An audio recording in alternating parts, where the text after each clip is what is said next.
దైవ సేవకులందరికీ, వేదిక మీద ఉన్న పెద్దలకి, సభకు కారకులైన వారికి, సంఘానికి అందరికీ క్రీస్తునామమున శుభములు. చిన్న ప్రార్థన చేసుకుందామండి. ప్రార్థన. పరలోకమందున్న మా తండ్రి, మరికొన్ని సంగతులు తండ్రి ఈ ఏడాది కూడా మేము ధ్యానించడానికి ఈ పరిస్థితుల్లో తండ్రి మరొకసారి నిలబెట్టినందుకు మీకు స్తుతులు స్తోత్రం. వచ్చిన వారితో మీరు మాట్లాడండి తండ్రి. ప్రజలకు, సంఘానికి కావలసిన విలువైన సంగతులు చెప్పడానికి నన్ను వాడుకోండి. మీ దయగల హస్తములు చే తండ్రి, మేము ఎలా చెబితే తండ్రి సత్యం అవుతుందో ఆ విధముగానే బోధించడానికి తండ్రి మమ్మల్ని వాడుకోండి తండ్రి. వచ్చిన ప్రజానికంతో కనీసం ఒక్కరైనా మారడానికి ఈ ఖర్చును, ఈ ప్రయాసను తండ్రి ఉపయోగకరంగా మలుస్తారని అర్థిస్తున్నాం. పాటలైనా, ప్రసంగాలైనా, ఏవైనా తండ్రి మనుషులను మార్చడానికే దేవా. ఆ విధమైన తండ్రి ప్రతిఫలాలు మీరు అనుగ్రహిస్తారని కోరుతూ ఈ మొదటి రోజు తండ్రి సభలో మాకు కావలసిన సంగతులు మీరు అందించి మీరే మహిమను పొందుతారని అర్థిస్తూ క్రీస్తునామని ప్రార్థన సమర్పిస్తున్నాం తండ్రి. ఇక ఆలస్యం చేయకుండా కొన్ని విలువైన సంగతులు విందాం. సంఘము దాని యొక్క ప్రాముఖ్యతను గూర్చి బైబిల్ అడుగడుగునా మాట్లాడడం ప్రారంభించింది. ఈ నిగూఢమైన సత్యాలు మనం మాట్లాడుకోవడానికి బైబిల్ గ్రంథం మాత్రమే మనకి సరి అయిన కొలత, కొలమానం. దాని గురించి మనం మాట్లాడుకోవాలి అన్నా, విలువలు మనకు తెలియాలి అన్నా వాక్యపు పరిధిలో మనం నిలబడినప్పుడు మాత్రమే వాక్యము ద్వారా మనల్ని మనం సరి చేసుకోగలం. నా మాటలు చివరి వరకు వినబడుతున్నాయా? ఓకే. ఇక ఆలస్యం చేయకుండా కొన్ని విలువైన సంగతులు విందాం. ఒకసారి కీర్తన గ్రంథం తీయండి. కీర్తన గ్రంథం 84వ కీర్తన మొదటి వచనం నుండి ఒకసారి మార్చి చదువుదాం. బాగా తప్పులు లేకుండా వాక్యాన్ని అందంగా చదివాలి. ఎవరైనా ఉంటే చదవండి. సైన్యములకు అధిపతియగు యెహోవా, నీ నివాసములు ఎంత రమ్యములు! యెహోవా మందిర ఆవరణములను చూడవలనని నా ప్రాణము ఎంతో ఆశపడుచున్నది. అది సొమ్మసిల్లుచున్నది. జీవం గల దేవుని దర్శించుటకు నా హృదయము, నా శరీరమును ఆనందముతో కేకలు వేస్తుంది. మార్చి చదువుతూ నేను ఒక వచనం చదువుతాను, మీరు దానికి రిప్లై ఇవ్వండి. నెక్స్ట్, సైన్యములకు అధిపతియగు యెహోవా, నా రాజా, నా దేవా, నీ బలిపీఠమునద్దే పిచ్చుకులకు నివాసములు దొరికెను. పిల్లలు పెట్టుటకు వాన కోవెలకు గూటి స్థలము దొరికెను.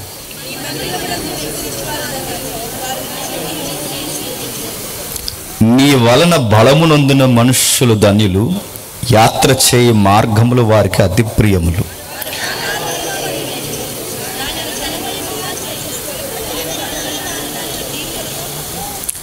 వారు నానాటికి బలాభివృద్ధి నొందుచు ప్రయాణము చేయుదురు.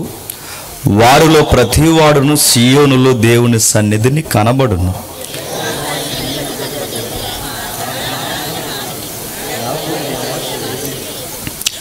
దేవా, మా కేడమా దుష్టించుము. నీవు అభిషేకించిన వారి ముఖము లక్షింపుము.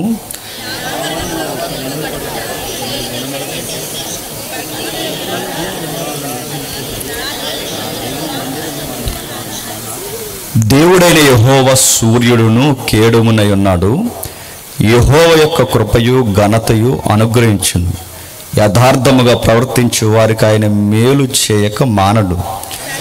సైన్యములకు అధిపతియగు యెహోవా, నీ యందు నమ్మిక ఉంచేవారు ధన్యులు. ఆగుతాం. నేను ఎందుకు చదివించానంటే, ఇలా చదివే అలవాటు మెయిన్ లైన్ చర్చిలో ఉంది మనకి.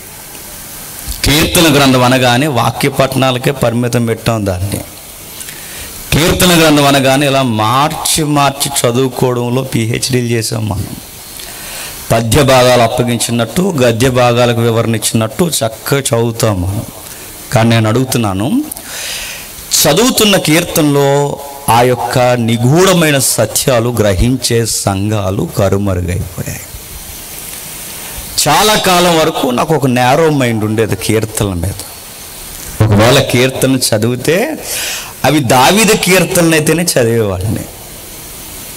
ఇక మిగిలిన వారి కీర్తన రాస్తే ఇంకా మిగిలిన వాళ్ళు రాశారులే అన్న ఫీలింగ్ అన్నమాట. మనకి అప్పుడప్పుడు కొన్ని కోణాలు ఉంటాయిగా.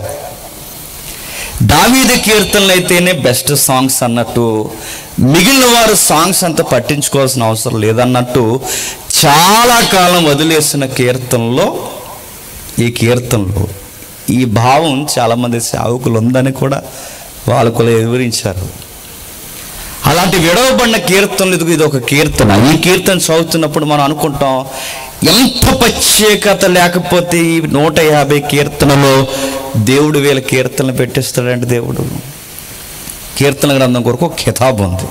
ఆ కితాబు ఏంటంటే బైబిల్కి హృదయ స్పందన లాంటిదంట కీర్తన.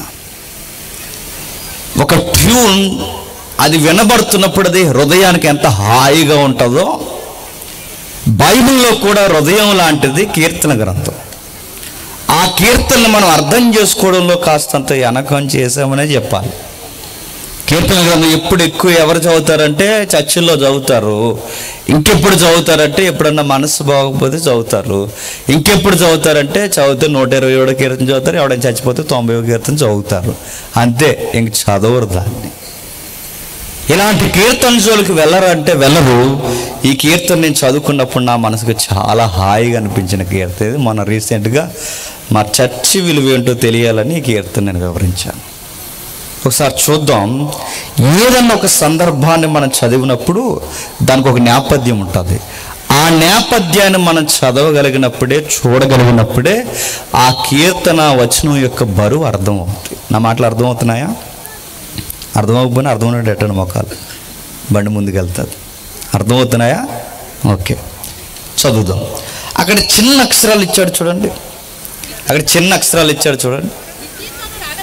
గిత్తీతన రాగం మీద పాడతగినది కోరాహు కుమారుల కీర్తన. ఏంటది? ప్రధాన గాయకుడు అంటే మెయిన్ సింగర్. ఎవడు సింగర్? సంబరాల్లో పాడేవాడు కాదు సింగరు. ఈరోజు సింగర్స్ ఎవరు? అందరం కాదులేండి, కొందరిని అంటున్నాను. ఈరోజు సింగర్స్ ఎవరు చెప్పండి? పానపరాగాళ్ళు అందరూ సింగర్స్ ఉన్నారు. ఇప్పుడు సింగర్స్ ఎవరు? ఎక్కడెక్కడో తిరుగుతారు గాలిగాళ్ళు, ఇక్కడ వచ్చి వర్షిప్పులు చేస్తారు. ఎవరిని అడుగుతున్నాడు? ఎవడు? సింగర్స్ ఎవరంటే ప్రధాన గాయకులు, లేవీ గోత్రికులు, దేవుని చేత ఎంపిక చేయబడిన వాళ్ళు. వాళ్ళు మాత్రమే దేవునికి ఆరాధనకి అర్హులు. ఎవరు పాడాలి దేవుడి పాటలు అంటే? ఎవడు పడితే వాడు కాదు, దేవుని చేత నడిపింపబడుతున్న వాడే దేవుని పాట పాడాలి. ఇది బైబిల్ స్లోగన్. ఇది ఇక్కడ పాటలు పాడతామండి, బయటకు పోయి బూతులు మాడతాం, డ్రైనేజీలో పడుపు అంటాడు దేవుడు వెళ్ళి. ఇక్కడ పాటలు పాడతామండి, ఇంటికి పోయి మా అత్తగారికి అన్నం పెట్టనంటే పో అని చెప్తాడు ఆయన. ఇక్కడ చక్కగా వర్షిప్పుల్లో మేము 70 మంది నిలబడతామండి, మా ఈదిలో మాత్రం 70 గొడవలు పెట్టుకుంటామంటే పో అని చెప్తాడు ఆయన. సాంగ్స్ ఎవరు పాడాలంటే దానికి ఒక క్రమం ఉంది. సాంగ్స్ ఎవడు పాడాలి అంటే దానికి ఒక అర్హత ఉంది. సాంగ్స్ పాడడానికి ఒక ప్రివిలేజ్ ఉంది. బైబిల్ మాట్లాడుతుంది మెయిన్ సింగర్, క్వైర్ మాస్టర్. ఆయన పాడే ముందు ఆయనకి చెప్తున్నాడు గిత్తీత్ అని ఒక రాగం, ఎబ్రూ సౌండ్స్ అన్నమాట. గిత్తీత్ అనే ఒక ట్యూన్ ఉంది, ఆ ట్యూన్ మీద ఈ పాట పాడండి అని ఆ రైటర్స్ చెప్తున్నారట. ఎవరు ఆ రైటర్స్? కోరాహు కుమారులు. ఎవరి రైటర్స్? కోరాహు కుమార్. మళ్ళీ ప్రశ్న, కోరాహు ఎవరు?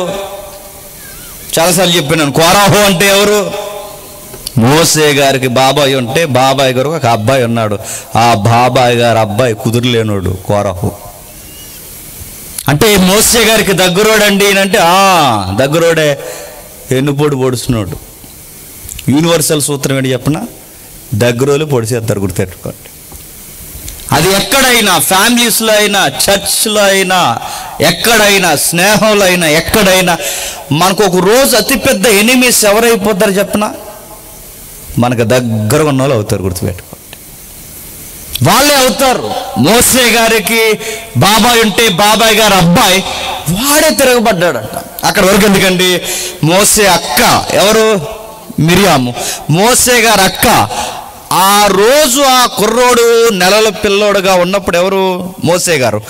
ఆయన నెలల పిల్లవాడుగా ఉన్నప్పుడు నదిలో వదిలేసినప్పుడు ఆ కుర్రాడిని కనిపెడుతూ కాపలా కాసినట్టు ఆ నది వెనకాల పరిగెట్టింది ఎవరండి? మిరియాము. ఇప్పుడు ఈ మిరియామే ఒక రోజు మోసే మీద తిరగబడిందంటే నమ్మగలరా? కాపాడిన ఆవిడే తిరగబడిందంటే తిరగబడింది. దగ్గరోలే తిరగబడతారంటే తిరగబడతారు, తిరగబడ్డారు. ఆ తిరగబడిన జాబితాలో అందులో ప్రధాన సూత్రధారి కోరహు. వాడికి 250 మంది సపోర్ట్ ఉంది, ఓటింగ్.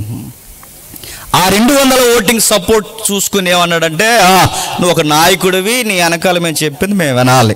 నువ్వు ఒక నాయకుడివి, నువ్వు కూర్చోమన్న కాడ మేము కూర్చోవాలి, నువ్వు లెగమన్న కాడ లెగాలి, నువ్వు ప్రార్థన చేయమంటే చేయాలి, నువ్వు అక్కడ బలిపీఠం కట్టొద్దురంటే మేము మానేయాలి, నువ్వు దూపాలు వేయమన్న కాడ వేయాలి, నువ్వు చెప్పింది చేయమయ్యా అన్నారు. మాకు ఎజెండా ఉంది, మాకు నాయకత్వం ఉంది, మేము కూడా స్పీకర్స్మే, మేము కూడా ఇదిగో నాయకులమే, మేము కూడా ఇదిగో నాయకత్వం వహిస్తున్న ఇశ్రాయేలు. నువ్వొక్కడవే సంఘం మీద నాయకుడు అనుకోకు, సంఘం మీద నీవే కాదు, మేము కూడా నాయకులమే, మాకు కూడా హెల్లర్షిప్ అంటే ఏంటో తెలుసు అన్నాడు. మోసే గొప్పోడు. ఎవరేమన్నా ప్రతిదానికి రోడ్డు ఎక్కి ఆడడు, ఎవరికి చెప్పడు. నవ్వు వచ్చిన ఆయన దగ్గరికి పోతాడు, బాధ వచ్చిన ఆయన దగ్గరికి పోతాడు, ఏదొచ్చినా దేవుడి దగ్గరికి పోయి ఏడుస్తాడు. అది నాయకత్వం లక్షణాలు. నాయకుడు ఎప్పుడు ఎదుగుతాడు చెప్పనా? గాలిగాళ్ళందరూ గాలి మాటలు, గాలి సమాధానం చెప్పుకుంటుంటే గాలిపోద్ది. కొన్నిటికి ఆన్సర్లు చెప్పకూడదు, వదిలేయాలంతే. వాడికి గాలి, ఆడి స్టాండింగ్ లేవు, ఆడేదో వాగుతాడు, వాడికి మనం ఎందుకు ఎవరిని ఇవ్వాలి? ఇడెవడో గాలిగాడు ఏదో వాగుతాడు, ఆడికి మనం. మన నాయకత్వం వేరు, మన వ్యూ వేరు, మన టార్గెట్స్ వేరు, మన కమిట్మెంట్లు వేరు. మనకు ఆ లక్ష్యాలు ఉన్నప్పుడు ఎవడో ఏదో అంటాడు. మోసే ఎవడికి పడితే వాడికి రెప్పలేవుడు. ఈ ప్రపంచంలో మంచి నాయకత్వం అనే ఒక అవార్డు ఇస్తే నెంబర్ 1 ప్లేస్లో ఎవరు ఉంటారో తెలుసా? మోసే ఉంటాడు. మిక్కిలి సాత్వికుడు. నాయకత్వానికి ఉండాల్సింది సాత్వికం, నాయకుడికి ఉండాల్సినది ఓర్చుకోవడం, నాయకుడికి కావాల్సింది ప్రతి దాన్ని మధ్యలో దాచుకుని ఆ బాధ అయినా సంతోషమైన పోయి దేవుని దగ్గర చెప్పుకోవడం.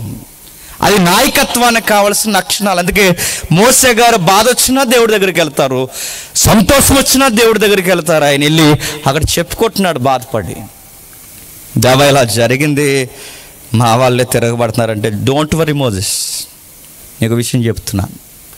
రేపు ఒక మీటింగ్ పెట్టి వీళ్ళందరికీ, నిన్ను ముడితే నన్ను ముట్టినట్టే, నిన్ను ముడితే నా కనుగుడ్డు తాకినట్టే, నీ మీదకి ఎగబడితే నా మీదకి ఎగబడినట్టే. నీకు మళ్ళీ చెప్తున్నాను మోసే, నేను నిలబెట్టిన సేవకుని మీద తిరగబడిన ఎవడైనా నా చిత్తం మీదకి తిరగబడినట్టే నేను చూసుకుంటాను, రేపు నిలబెట్టన్నాడు. మీ అందరూ ఒక పక్కకు ఉండండి, తిరగబడిన వాళ్ళందరూ ఒక పక్కన పెట్టండి. ఈ 250 మంది ఒక పక్కన ఉన్నారు, మోసేతో పాటు ఇశ్రాయేలులో పక్కన ఉన్నారు. భూమి మిడిపోయింది, ఒకేసారి వాళ్ళందరినీ మింగేసింది. కోరహు అనే అడ్రస్ అక్కడితో ముగిసిపోయింది. బట్ కోరహుకు కొడుకులు ఉన్నారు. ఆ కోరహుకు కొడుకులు అప్పటికి చిన్నపిల్లలు. ఆ చిన్నపిల్లలు ఎదిగారు, ఎదిగిన వారికి పెళ్ళిళ్ళు అయ్యాయి, పెళ్ళైన వారికి కుటుంబాలు ఏర్పడ్డాయి, కుటుంబాలు ఏర్పడిన వారికి సమాజం ఏర్పడింది, అదొక ఊరైంది, అదొక దేశం అంత జనాభా అయింది. ఆ జనాభా ఎప్పుడైతే అయిందో వాళ్ళ జనాభా ఊరంతా జనాభా అభివృద్ధి పొందే సమయానికి ఇశ్రాయేలుకి 2వ రాజు పరిపాలిస్తున్నాడు. ఎవరు ఇశ్రాయేలుకి 2వ రాజు? దావీదు. మొదటి రాజు సౌలు. సౌలు నాయకత్వం విలువ తెలియకపోయేసరికి దావీదు గారికి నాయకత్వం విలువ తెలుసు.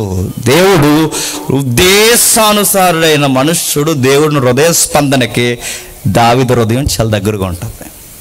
దావీదు నిలబెట్టాడు. దావీదుకు ఒకరోజు ఒక ఫీలింగ్ వచ్చింది. ప్యాలెస్లో ఉన్నాడు, పైన తిరుగుతున్నాడు. ఆ పైన తిరుగుతున్నప్పుడు ఒక రోజు కిందకు చూశాడు. మై లార్డ్, నా మనసు చాలా కృంగిపోయింది ప్రభువా. ఎందుకంటే ఎక్కడో గొర్రెలను కాసుకుంటున్న నన్ను తీసుకొచ్చి నా చేతుల్లో రాజదండం పెట్టావు. ఎక్కడో సామాన్యంగా మట్టి రోడ్లలో అడవుల్లో తిరుగుతున్న నన్ను రాజభవంతుల్లో పెట్టావు. ఈ ధూళి వంటి వాడినేమో రాజభవంతులో పెట్టి నీ సన్నిధి గుడారమైన మందసం ఎక్కడో ఆ టెంట్లో ఉండడం ఏంటి ప్రభువా? నాకు నచ్చలేదు. నేను చూసే సమయానికి నీ సన్నిధి గుడారం ఎక్కడో ఆ కింద ఉంది, నేను నీకన్నా పైన ప్యాలెస్లో ఉన్నాను. నా మనసు కృంగిపోతుంది ప్రభువా. నేనుండే నివాసం కన్నా నీ నివాసం ఇంకా బాగుండాలి, హై ప్రొఫైల్గా ఉండాలి ప్రభువా. నువ్వు నాకన్నా ఘనముగాను ఉండాలి, నాకన్నా ఎత్తులోనూ ఉండాలి. ఒక్క మాటలో చెప్పాలంటే ఈ భూమి మీద నివాసాలన్నిటికన్నా నీ నివాసం బాగుండాలి. అందుకే నా ఫీల్ ఏంటంటే ప్రభువా, నీకు గోల్డ్ టెంపుల్ కడతానన్నాడు, ఓ బంగారు మందిరాన్ని కడతాను ప్రభువా, ప్లీజ్ మై లార్డ్ అన్నాడు. నీ ఫీలింగ్ నేను హానర్ చేస్తున్నాను దావీదు, గౌరవిస్తున్నాను, కానీ నువ్వు కట్టొద్దు అన్నాడు. ఏ ప్రభువా అన్నాడు. ఏ అంటే ఏముంది? నీ చేతులు రక్తము చేత తడిసిపోయాను, అందుకు నువ్వు కట్టొద్దు. నీ ఐడియాలజీ నాకు నచ్చింది, కానీ ఒక విషయం గుర్తుపెట్టుకో, నాకెక్కడ కడతారు మీరు మందిరం? ఆకాశం నా సింహాసనము, భూమి నా పాదిపీఠం, అయినను నువ్వు కడతానన్నావు కనుక కట్టేస్తాను. అయితే ఒక ప్లాన్ ఆఫ్ యాక్షన్ ఉంది. నీ ఐడియాలజీ ఏదైతుందో ఆ ఐడియాలజీని అలాగే ఉంచు, దాన్ని నీ కొడుకుని ద్వారా నేను నెరవేరుస్తాను. ఇంకా నీ కొడుకు పుట్టక ముందు కొడుకు పేరుతో సహా చెప్తున్నాను, నీకు కొడుకు పుడతాడు, ఆ కొడుకు పేరు సొలొమోను.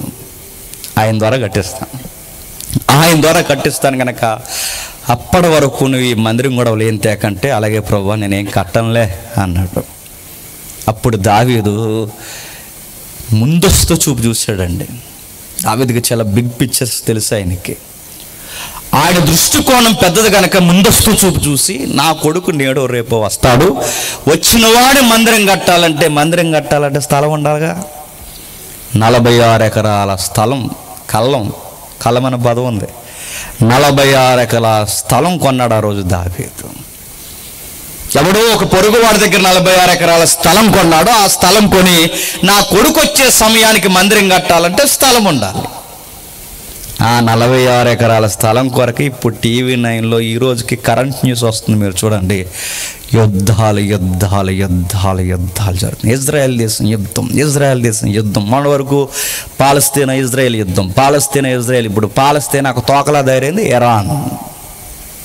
అటు ఇరాన్ అయినా, ఇరాక్ అయినా, ఇటు గల్ఫ్ దేశాలైనా, ఈ దేశాలు ఏవైనా, ఈ ఇస్లామిక్ భావజాలం ఉన్న ఇంక్లూడింగ్ పాకిస్తాన్ అయినా, ఏ దేశాలైనా పాలస్తీనా ప్రజలకు ఎందుకు సపోర్ట్ ఇస్తాయంటే 46 ఎకరాల స్థలం కోసమే గొడవ అంతా. ఏ 46 ఎకరాల స్థలం? దావీదు కొన్న 46 ఎకరాల స్థలం. అంటే ఇక ప్రపంచంలో ఎక్కడ ఎకరాలు లేవా? ఉన్నాయి. మీ ఊర్లో లేవా? ఉన్నాయి. ఇక్కడ అమ్ముతారా? ఎందుకు అమ్మరో? డబ్బులు ఉంటే అమ్ముతారు. కానీ ఎక్కడ ఉన్నాయి? చాలా దగ్గర స్థలాలు ఉన్నాయి, కానీ అన్ని స్థలాలు వేరు, ఆ 46 ఎకరాలు వేరు.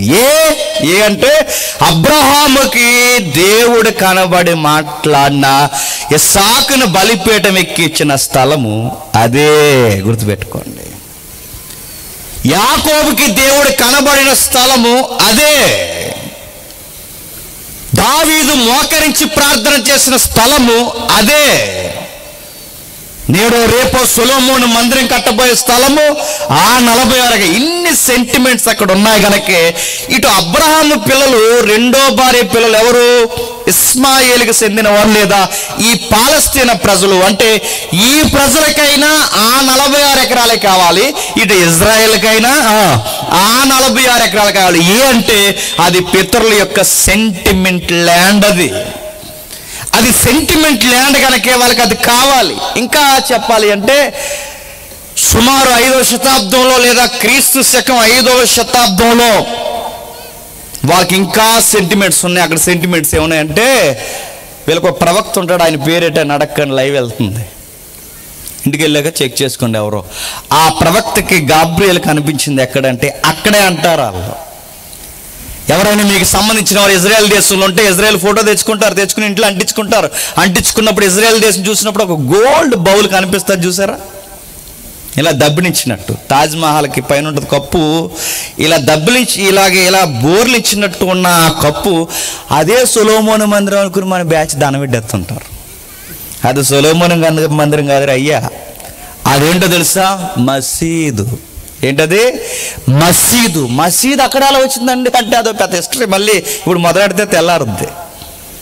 అక్కడికి మసీదు ఎలా వచ్చిందంటే ఇజ్రాయేల్ మాట వినకపోతే పక్క రాజ్యాలను తీసుకొచ్చి దేవుడు డెప్మే కొట్టి తరిమేశాడు ఆ దేశం నుంచి.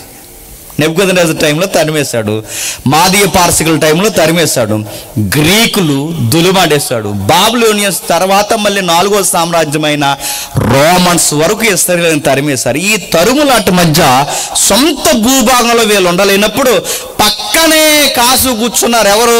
ఇస్మాయిల్ సంతానం. ఎవరో లేని టైంలో ఊడ్చి అమర్చున్నట్టు చూసి వచ్చి ఇక ఈ 40 ఎకరాలు మాదే అన్నట్టు లాగేశారు. ఏది? ఈ 46 ఎకరాల స్థలం. అప్పుడు ఎవరు లేని టైంలో ఆ శకాలు అంటే క్రీస్తు శకం తర్వాత ఏం చేశారంటే అక్కడ మసీదు కట్టేశారు. అలా వచ్చింది మసీదు. ఎక్కడ కట్టారయ్యా తీరా ఈ మసీదు అంటే సొలొమోను పునాదుల మీదే కట్టేశారు. ఓకే, హిస్టరీ ఇప్పుడు ఇది వీళ్ళ పక్కన పెట్టండి. ఈ 46 ఎకరాల స్థలంలో ఇప్పుడు మందిరం కట్టాలని ఫిక్స్ అయ్యాడు దావీదు. కొడుకు వచ్చి కడతాడు. కొడుకు కావాల్సిన బ్యాక్గ్రౌండ్ అంతా రెడీ చేశాడు. నా మాట అర్థమవుతుందా? ఈ కీర్తన ఏంటో అర్థం అవ్వాలి అంటే ఇంత చరిత్ర మనం వెనకాల తిరగేయాలి. మనం ఇవేం తిరగేయం. మనం ఏది రమ్యంగా వాక్యం ఉంటే అది కట్ చేసి వాగ్దానం కార్డు తీసుకుని అది తగిలించుకుని తిరిగేస్తాం సంవత్సరం అంతా. నేను అడుగుతున్నాను, అలా తిరిగేస్తే కుదురుద్దా? అలా అవుతుందా అని అడుగుతున్నాను. సందర్భం చూడవా? రచయిత ఉద్దేశం పట్టించుకోవా? పరిశుద్ధాత్మ ప్రేరణ ఏంటో అసలు ఆ నేపథ్యం నుంచి మనతో ఏం మాట్లాడతాడో ఈ టెక్స్ట్ ఫాలో అవ్వకపోతే అది వాక్యం చదవడం అవుతుందా? సరి అయిన బైబిల్ స్టడీ అంటారా దాన్ని? అనరు. ఎలా పడితే అలా ఎక్కడున్న కార్డులు అక్కడ తీసి రమ్యమైన వాక్యాలు తీసుకున్న వాటిని కార్డులు తయారు చేసుకుని పెట్టుకుంటే అది సరి అయిన వాక్య వివరణ అవుద్దా? 31కి వస్తాయి చిలకలన్నీ కార్డులు తీయడానికి. అదే కార్డులెట్టుకు వెళ్ళి చిలకలు 31కి వస్తారు, కార్డు పట్టుకెళ్ళడానికి వస్తారు. ఈ లోపల పాస్టర్ గారు ఒకడికి బాధ్యత అప్పగించాడు. పాస్టర్ గారు బాధ్యత అప్పగిస్తే కంగారోడు కార్డులు కలిపేసాడు ఒకడు. కంగారు ఉంటారు కంటే కొంతమంది. పాస్టర్ గారు 31కి బిజీగా ఉండేవారు. కొంచెం చూడరా, మళ్ళీ పని ఉంది ఇవన్నీ చూసుకోవద్దు, మళ్ళీ భోజన గారికి ఏమైనా కొనాలి, కిరాణా షాప్ అంతా కొనుక్కుని వస్తాను జాగ్రత్త చూడరా అంటే ఈ లోపల కంగారోడు కార్డులు కలిపాడు.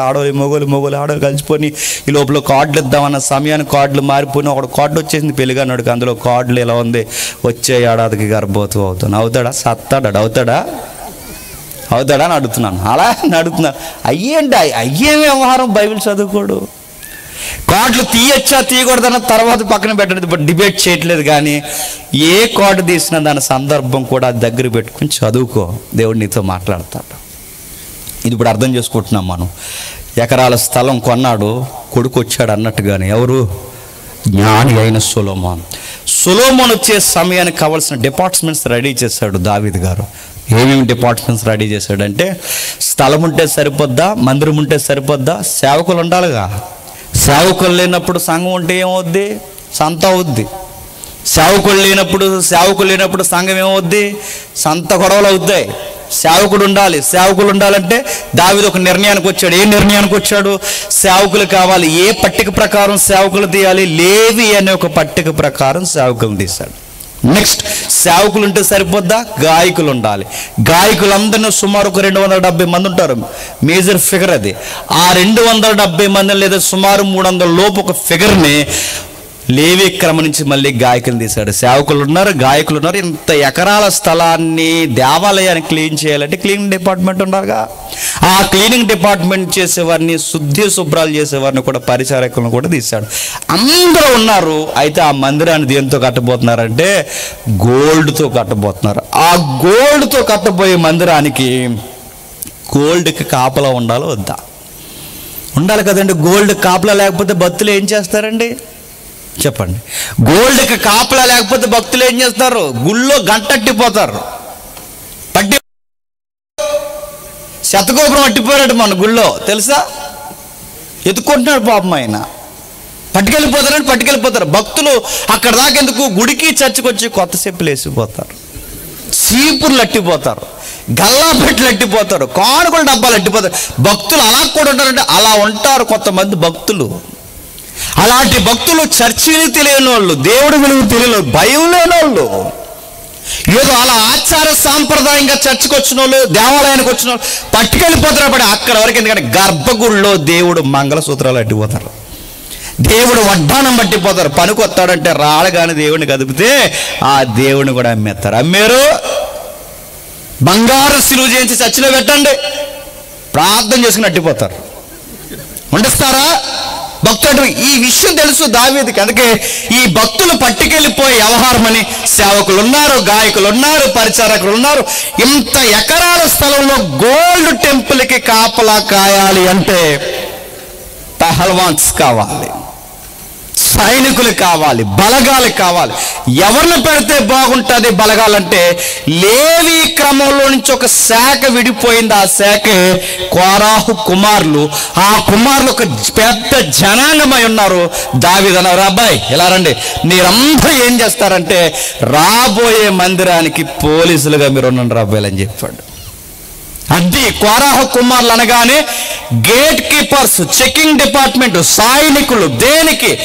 ఎకరాల స్థలాన్ని కాపలా కాసే సైనికులు. ఇప్పుడు ఈ సైనిక బలగాలు కొన్ని సాంగ్స్ రాశారు చాలా సాంగ్స్.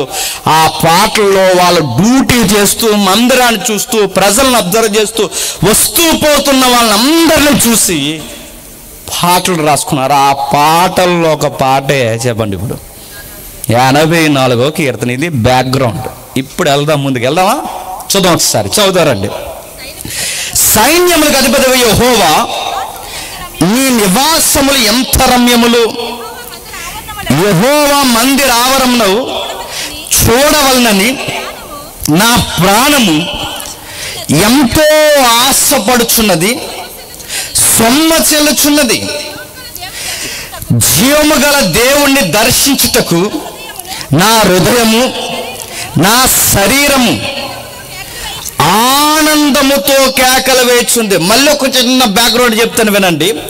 ఈ సాంగ్స్ ఎక్కువ ఇశ్రాయేల్ ఇప్పటికీనండి. ఇశ్రాయేల్ ఎప్పుడు పాడుకుంటారంటే, ఇశ్రాయేల్కి ముఖ్యమైన పండుగలు ఉంటాయి, తెలుసు కదండి. పస్కా, పెంతుకొస్తు, గుడారాలు, ఇలా కొన్ని పండుగలు ఉంటాయి. గుడారాల పండుగ మళ్ళీ గుంటూరుగా వెళ్ళిపోతారు. వాళ్ళ పండుగలు ఏవైతే ఉన్నవి ఈ ప్రత్యేకమైన పండుగలు. ఇశ్రాయేల్ భూభాగాలు రకరకాలుగా చెదిరిపోయి విస్తరించున్నారు. అక్కడ వరకు ఎందుకండి, మన ఇండియాలో కూడా యూదులు ఉన్నారు. మన గుంటూరులో యూదుల ఈదే ఉంది. ఆ యూదులకు మన ఇండియాలో ఇచ్చిన రిజర్వేషన్లో వాళ్ళని ఏ కేటగిరీలు వేశారు చెప్పిన? ఎస్సీ ఎస్టీ కేటగిరీలు వేశారు యూదుల్ని. సరే, అది ఎదిగేసారు, అదో పెద్ద వాదన, పక్కన పెట్టండి. ఎక్కడ మన మణిపూర్లో ఆ గొడవలు జరిగినప్పుడు వాళ్ళకి మేము ఏదో ఒకటి సహాయం చేద్దామని వెళితే, మణిపూర్లో అక్కడ సమాజ్ మందిరం ఉందంటే మీరు నమ్మగలరా? ఆ పక్కన మేము రెస్ట్ తీసుకునేవాళ్ళం. అక్కడ ఉంది, అక్కడ ఇజ్రాయేల్ ఉన్నారు, మణిపూర్లో ఉన్నారు, గుంటూరులో ఉన్నారు, మన ఇండియాలో చాలా రాష్ట్రాల్లో ఉన్నారు, అండమాన్లో కూడా వీళ్ళ అడుగు జాడలు ఉన్నాయి. వీళ్ళందరూ ఎక్కడెక్కడున్నా ప్రపంచ దేశాల్లో చెదిరిపోయి ఎక్కడున్నా సరిగ్గా వీళ్ళకి పండుగలు జరిగే టయానికి ఎక్కడికి వెళ్ళిపోతారు? ఇజ్రాయెల్ దేశం యెరూషలేం మందిరం టయానికి అక్కడికి వెళ్తారు. అక్కడికి వెళ్ళేటప్పుడు ఇప్పుడంటే ఫ్లైట్లు ఉన్నాయి, ఇప్పుడంటే కార్లు ఉన్నాయి, ఇప్పుడంటే బ్రాండెడ్ బోట్స్ ఉన్నాయి, షిప్స్ ఉన్నాయి, ఈరోజు రకరకాల ప్రయాణాలు ఉన్నాయి. ఆ రోజే ఉన్నాయి. ఆ మధ్యలో, దేశం మధ్యలో ఉన్న మందిరానికి రావాలి అంటే నడిసి రావాలి, ఒంటెలెక్కడైనా రావాలి, గాడిదలైనా ఓడాలి, లేదా అందరు గుంపుగా పాదయాత్ర చేసినట్టు చేసి రావాలి. ఇలా చేసి వస్తున్నప్పుడు వాళ్ళ పాటలు పాడుకుంటూ వస్తారట. అలా ప్రయాణంలో పాడుకునే పాటలే చెప్పండి, ఇవి ప్రయాణపు పాటలు. ఈ పాటలని యాత్ర కీర్తనలు అంటారు. ఎక్కడికి యాత్ర? యెరూషలేముకి యాత్ర. ఈ యాత్ర కీర్తనలో వాళ్ళంటే ఇలా ఫీల్ అవుతారట. అంటే ఇది యాత్రికులు పాడుకుంటారు. ఏమని పాడుకుంటారంటే, సైన్యములకు అధిపతి యెహోవా, నీ నివాసములు ఎంత రమ్యములు, యెహోవా నీ మందిర ఆవరణము చూడవలనని నా ప్రాణం ఎంతో ఆశపడుచున్నది, అది సొమ్మ చెలుచుంది. ప్రశ్న అడుగుతున్నాను చెప్పండి. ఆ యాత్రికుల యొక్క భావజాలం బయటెడుతున్నాడు చూడండి. నీ మందిర ఆవరణం చూడాలని నా ప్రాణము ఎంతో ఆశపడుచున్నది. ప్రశ్న అడుగుతున్నాను, చెప్పండి. మందిరాన్ని చూడాలని ఆశ ఉందంట వాళ్ళకి, ఆవరణాలు చూడాలని ఆశ ఉందట.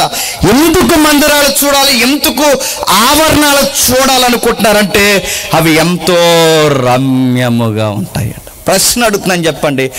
ఎందుకు అవి రమ్యంగా ఉన్నాయి? సొలొమోను కట్టించాడనా? గోల్డ్ వాడాడనా? మళ్ళీ ప్రశ్న అడుగుతున్నాను, చెప్పండి. ప్రపంచంలో ఎవరికి కట్టలేని నిర్మాణం కట్టాడనా? ఎందుకు ఆ మందిరాలు అంత ఆశగా ఎందుకు చూడాలనుకుంటున్నారు? అవి ఎందుకు రమ్యాలయ్యాయి? ఎందుకు రమ్యాలయ్యాయంటే అవి ఎందుకు అంత అందంగా అయ్యాయంటే అవి నీ నివాసాలు గనక. అంటే నీవున్నావు గనక నివాసానికి అందం. నువ్వు లేకపోతే అది ఎంత బంగారం వాడినా మాకు అందం కాదు ప్రభువా. అది ఎలా చెప్పగలరండి? వాళ్ళ ఆర్కిటెక్చర్ కోసమే మాట్లాడుతున్నారని మీరు అనుకోవచ్చు. కానీ ఎవరైనా కౌంటర్ చేస్తే దానికి ఒక రెఫరెన్స్ ఉంది. కౌంటర్ రెఫరెన్స్ ఏముందంటే 3వ వచనం చూడండి కిందకి. సైన్యములకు అధిపతియగు యెహోవా, నా రాజా దేవా, నీ బలిపీఠం వద్ద పిచ్చుకలకు నివాసము దొరికెను, పిల్లలు పెట్టుటకు వానకోవులకు గూటి స్థలము దొరికెను. మళ్ళీ అడుగుతున్నాను, చెప్పండి. ఆ మందిరంలో, యెరూషలేము మందిరంలో ఏమున్నాయట? పక్షులు చెప్తున్నారు చూడండి. బలిపీఠ చుట్టూ పిచ్చుకలు ఉన్నాయట, వానకోవులు ఉన్నాయట. పక్షులు ఉన్న దగ్గర ప్లేస్ ఎలా ఉంటుంది చెప్పండి? పర్ఫ్యూమ్ అదిరిపోద్దా? పార్క్ ఎవెన్యూ స్మెల్ వస్తుందా? ఎలా ఉంటుంది చెప్పండి పిచ్చుకలు? ఇప్పుడు ఆర్కిటెక్చర్ కొరకే ఈ యాత్రికులు మాట్లాడుతున్నారు. ఆర్కిటెక్చర్ అంటే తెలుసుగా, వాటి నిర్మాణం కొరకే. చాలా మంది గుళ్ళకి దేనికి వెళ్తారండి చెప్పండి? దేనికి వెళ్ళి? ఆ గుడి అందం చూడడానికి వెళ్తారు. కొంతమంది ఇంకో ఏ చూడడానికి వెళ్తారు, ఏటని నన్ను అడగను. అది వేరు వాతావరణం. ఆ రోజు భక్తులను ఆకర్షించడానికి వికారమైనవన్నీ కట్టేవారు కొంతమంది. కొన్ని గుడుల్లో ప్రశాంతమైన వాతావరణం, కొలలను కట్టేవారు. ఈ రోజుకి మెజారిటీ టెంపుల్స్కి ఎందుకు వెళ్తారంటే ప్రశాంతమైన వాతావరణం కోసం వెళ్తారు. కొంచెంసేపు అక్కడ కూర్చొని, కొంచెంసేపు మాట్లాడుకుని, అక్కడ ఏమైనా పెడితే కొంచెం తిని, కొంచెం సేద తీరదామని వెళ్తారు. ప్లేస్ బాగుంటుంది కనుక. నేను అడుగుతున్నానండి, శుద్ధి శుభ్రం లేని గుళ్ళకి వెళ్తారా? సరిగ్గా ప్రార్థన చేసే దగ్గర పెట్టుందనుకోండి, చేస్తావా? ఇలా ప్రార్థన చేసే స్థలం ఏంటి? మందిర స్థలంలో ముఖ్యమైనది. అక్కడ బలిపీఠం వద్ద పిచ్చుకలు ఉన్నాయంట. బలిపీఠం వద్ద పిచ్చుకలు ఉంటే ఏం చేస్తాయండి? ఏంటి? పక్షులున్న ఫ్యాక్టరీలు కానీ, పక్షులున్న గుళ్ళు కానీ, పురాతనమైన పెద్ద పెద్ద ఎత్తైన కట్టడాల్లో పక్షులు అలా గూట్లు పెడతాయి. ఏం చేస్తాయండి అవి? చెప్పండి. రిలీజ్ చేస్తాయి. ఏంటి చెప్పండి? మోసనికి వెళ్తాయి. కొన్ని పక్షులు ఏకంగా అట్లకి ఎప్పుడు వీరేషన్లు అవుతాయి ఏటో మరి. అలా వదులుతూనే ఉంటాయి ఓట అలాగా. నేను అడుగుతున్నాను, వాటి నివాస స్థలాల దగ్గర గుప్పును వస్తుంది. పిల్లలు గుడ్లు పెట్టిన పక్షి దగ్గర కానీ, పిల్లలున్న పక్షి దగ్గర ఇంకా స్మెల్ వస్తుంది. నీ నివాస స్థలాలు రమ్యంగా ఉన్నాయంటే మరి పక్షులు ఉన్న కాడ రమ్యంగా ఉంటుందా? కారుతా ఉంటుంది చెప్పండి. కారుతాయిగా, డస్ట్ ఉంటుందిగా, పుల్లలు ఉంటాయి, గడ్డి ఉంటుంది, రకరకాల డిస్టర్బెన్స్ ఉంటుంది, అవి ఊడిపోయిన ఎంటుకలు ఉంటాయి, ఎంత ఉంటుంది. ఇంత డిస్టర్బెన్స్ ఉన్నప్పుడు మరి రమ్యమని ఎలా అంటున్నారు? మేము చూస్తున్న రమ్యత, మేము చూస్తున్న సౌందర్యం, మేము చూస్తున్న ఆహ్లాదకరమైన ఆనందము ఈ కట్టడం కాదు ప్రభువా, నువ్వున్నావని, నువ్వుంటావని. ఈ నివాస స్థలాలు మాకు ఎందుకు ఇష్టం అంటే నువ్వున్నావని. అందుకే నిన్నెప్పుడెప్పుడు చూద్దామా అని మా ప్రాణము ఆశపడుచున్నది. నా ఆశ అది నేను సొమ్మచెలుచున్నది. జీవము గల దేవుణ్ణి దర్శించుటకు నా హృదయము, నా శరీరమును ఆనందముతో కేకలు వేచున్నది. ఆనందముతో కేకలు వేచున్నది. ఆనందంతో కేకలు వేయడం అంటే ఒక ఉదాహరణ చెప్తానే వినండి. రేపే నీ అకౌంట్లోకి ₹1 పడిపోయినాయి అనుకోండి, ఏం చేస్తావు? ఏం చేస్తావు చెప్పు? ఇంక నువ్వు పడుకోవు, ఇంకెవడిని పడుకో. నువ్వు ఇంట్లో నిద్ర ఉండదు, ఇంకా ఆనందంలో నిద్ర రాదు మనకి. రేపే నీకు ఎక్కడలేని గ్రూప్ 1 ఉద్యోగం ఇచ్చేసారనుకో, ఏం చేస్తావు? గ్రూప్స్ అంటే తెలుసుగా, IAS IPS. గ్రూప్ 2లో MRO, ఇంకా ఉన్నాయి కదా DSP. ఇవి నేను అడుగుతున్నాను, ఏ గ్రూప్ 2లోనో గ్రూప్ 1లోనో నీ వానాకాలం చదువుకు ఉద్యోగం వచ్చేస్తే ఏం చేస్తావు? ఏం చేస్తావు? లేదు. మీరు పెద్దోళ్ళు నడివేసి ఉన్నవారు, రేపే నీకు గవర్నమెంట్ నిన్ను బాగా అర్థం చేసుకుని ఊర్లో బెస్ట్ మంచోడు ఎవరంటే నువ్వే, నీ పేరే తీసారు, ఆధార్ కార్డు పక్కకి తీసి నీకు 100 ఎకరాలు ఇస్తుందండి గవర్నమెంట్ అంటే ఏం చేస్తావు? నిద్రవు. ఇంకా ఏమంటావు? యాహూ అంటావు. ఇంకేమంటావు? ఎస్ మంచోండ్రా ఊళ్ళో నేను, తెలిసింది గవర్నమెంట్కి అంటావు. ఎంత ఫీల్ అవుతాం? ఉద్యోగం వస్తే కేకేస్తాం, డబ్బులు వస్తే కేకలేస్తాం. అక్కడ వరకు ఎందుకండి, అన్ని కట్టిన CD డబ్బులు వస్తేనే నిద్ర అమ్మాను.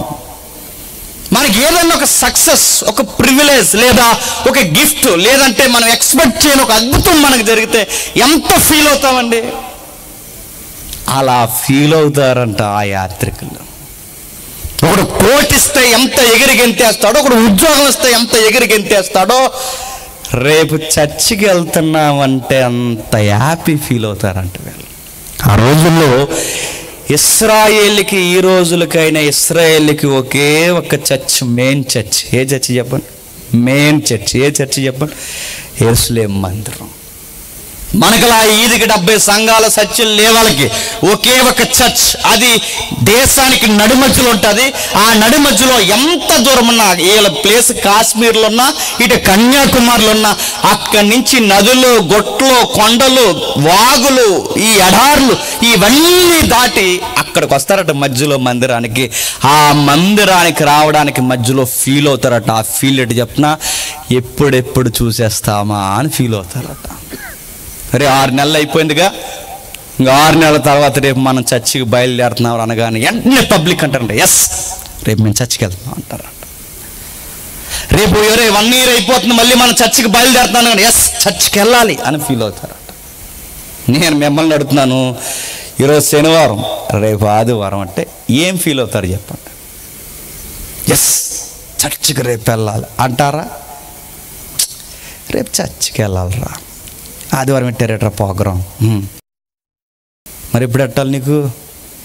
చర్చికి వెళ్ళకపోతే నేను అడుగుతున్నాను, చర్చికి వెళ్ళకపోతే బాగోదని వెళ్తామే తప్ప చర్చికి వెళ్తున్నామని శనివారం రాత్రి నుంచే హృదయంలో ఆనందపడే మనసు నీకు లేకపోతే నేను చెప్తున్నాను, సంథింగ్ రాంగ్.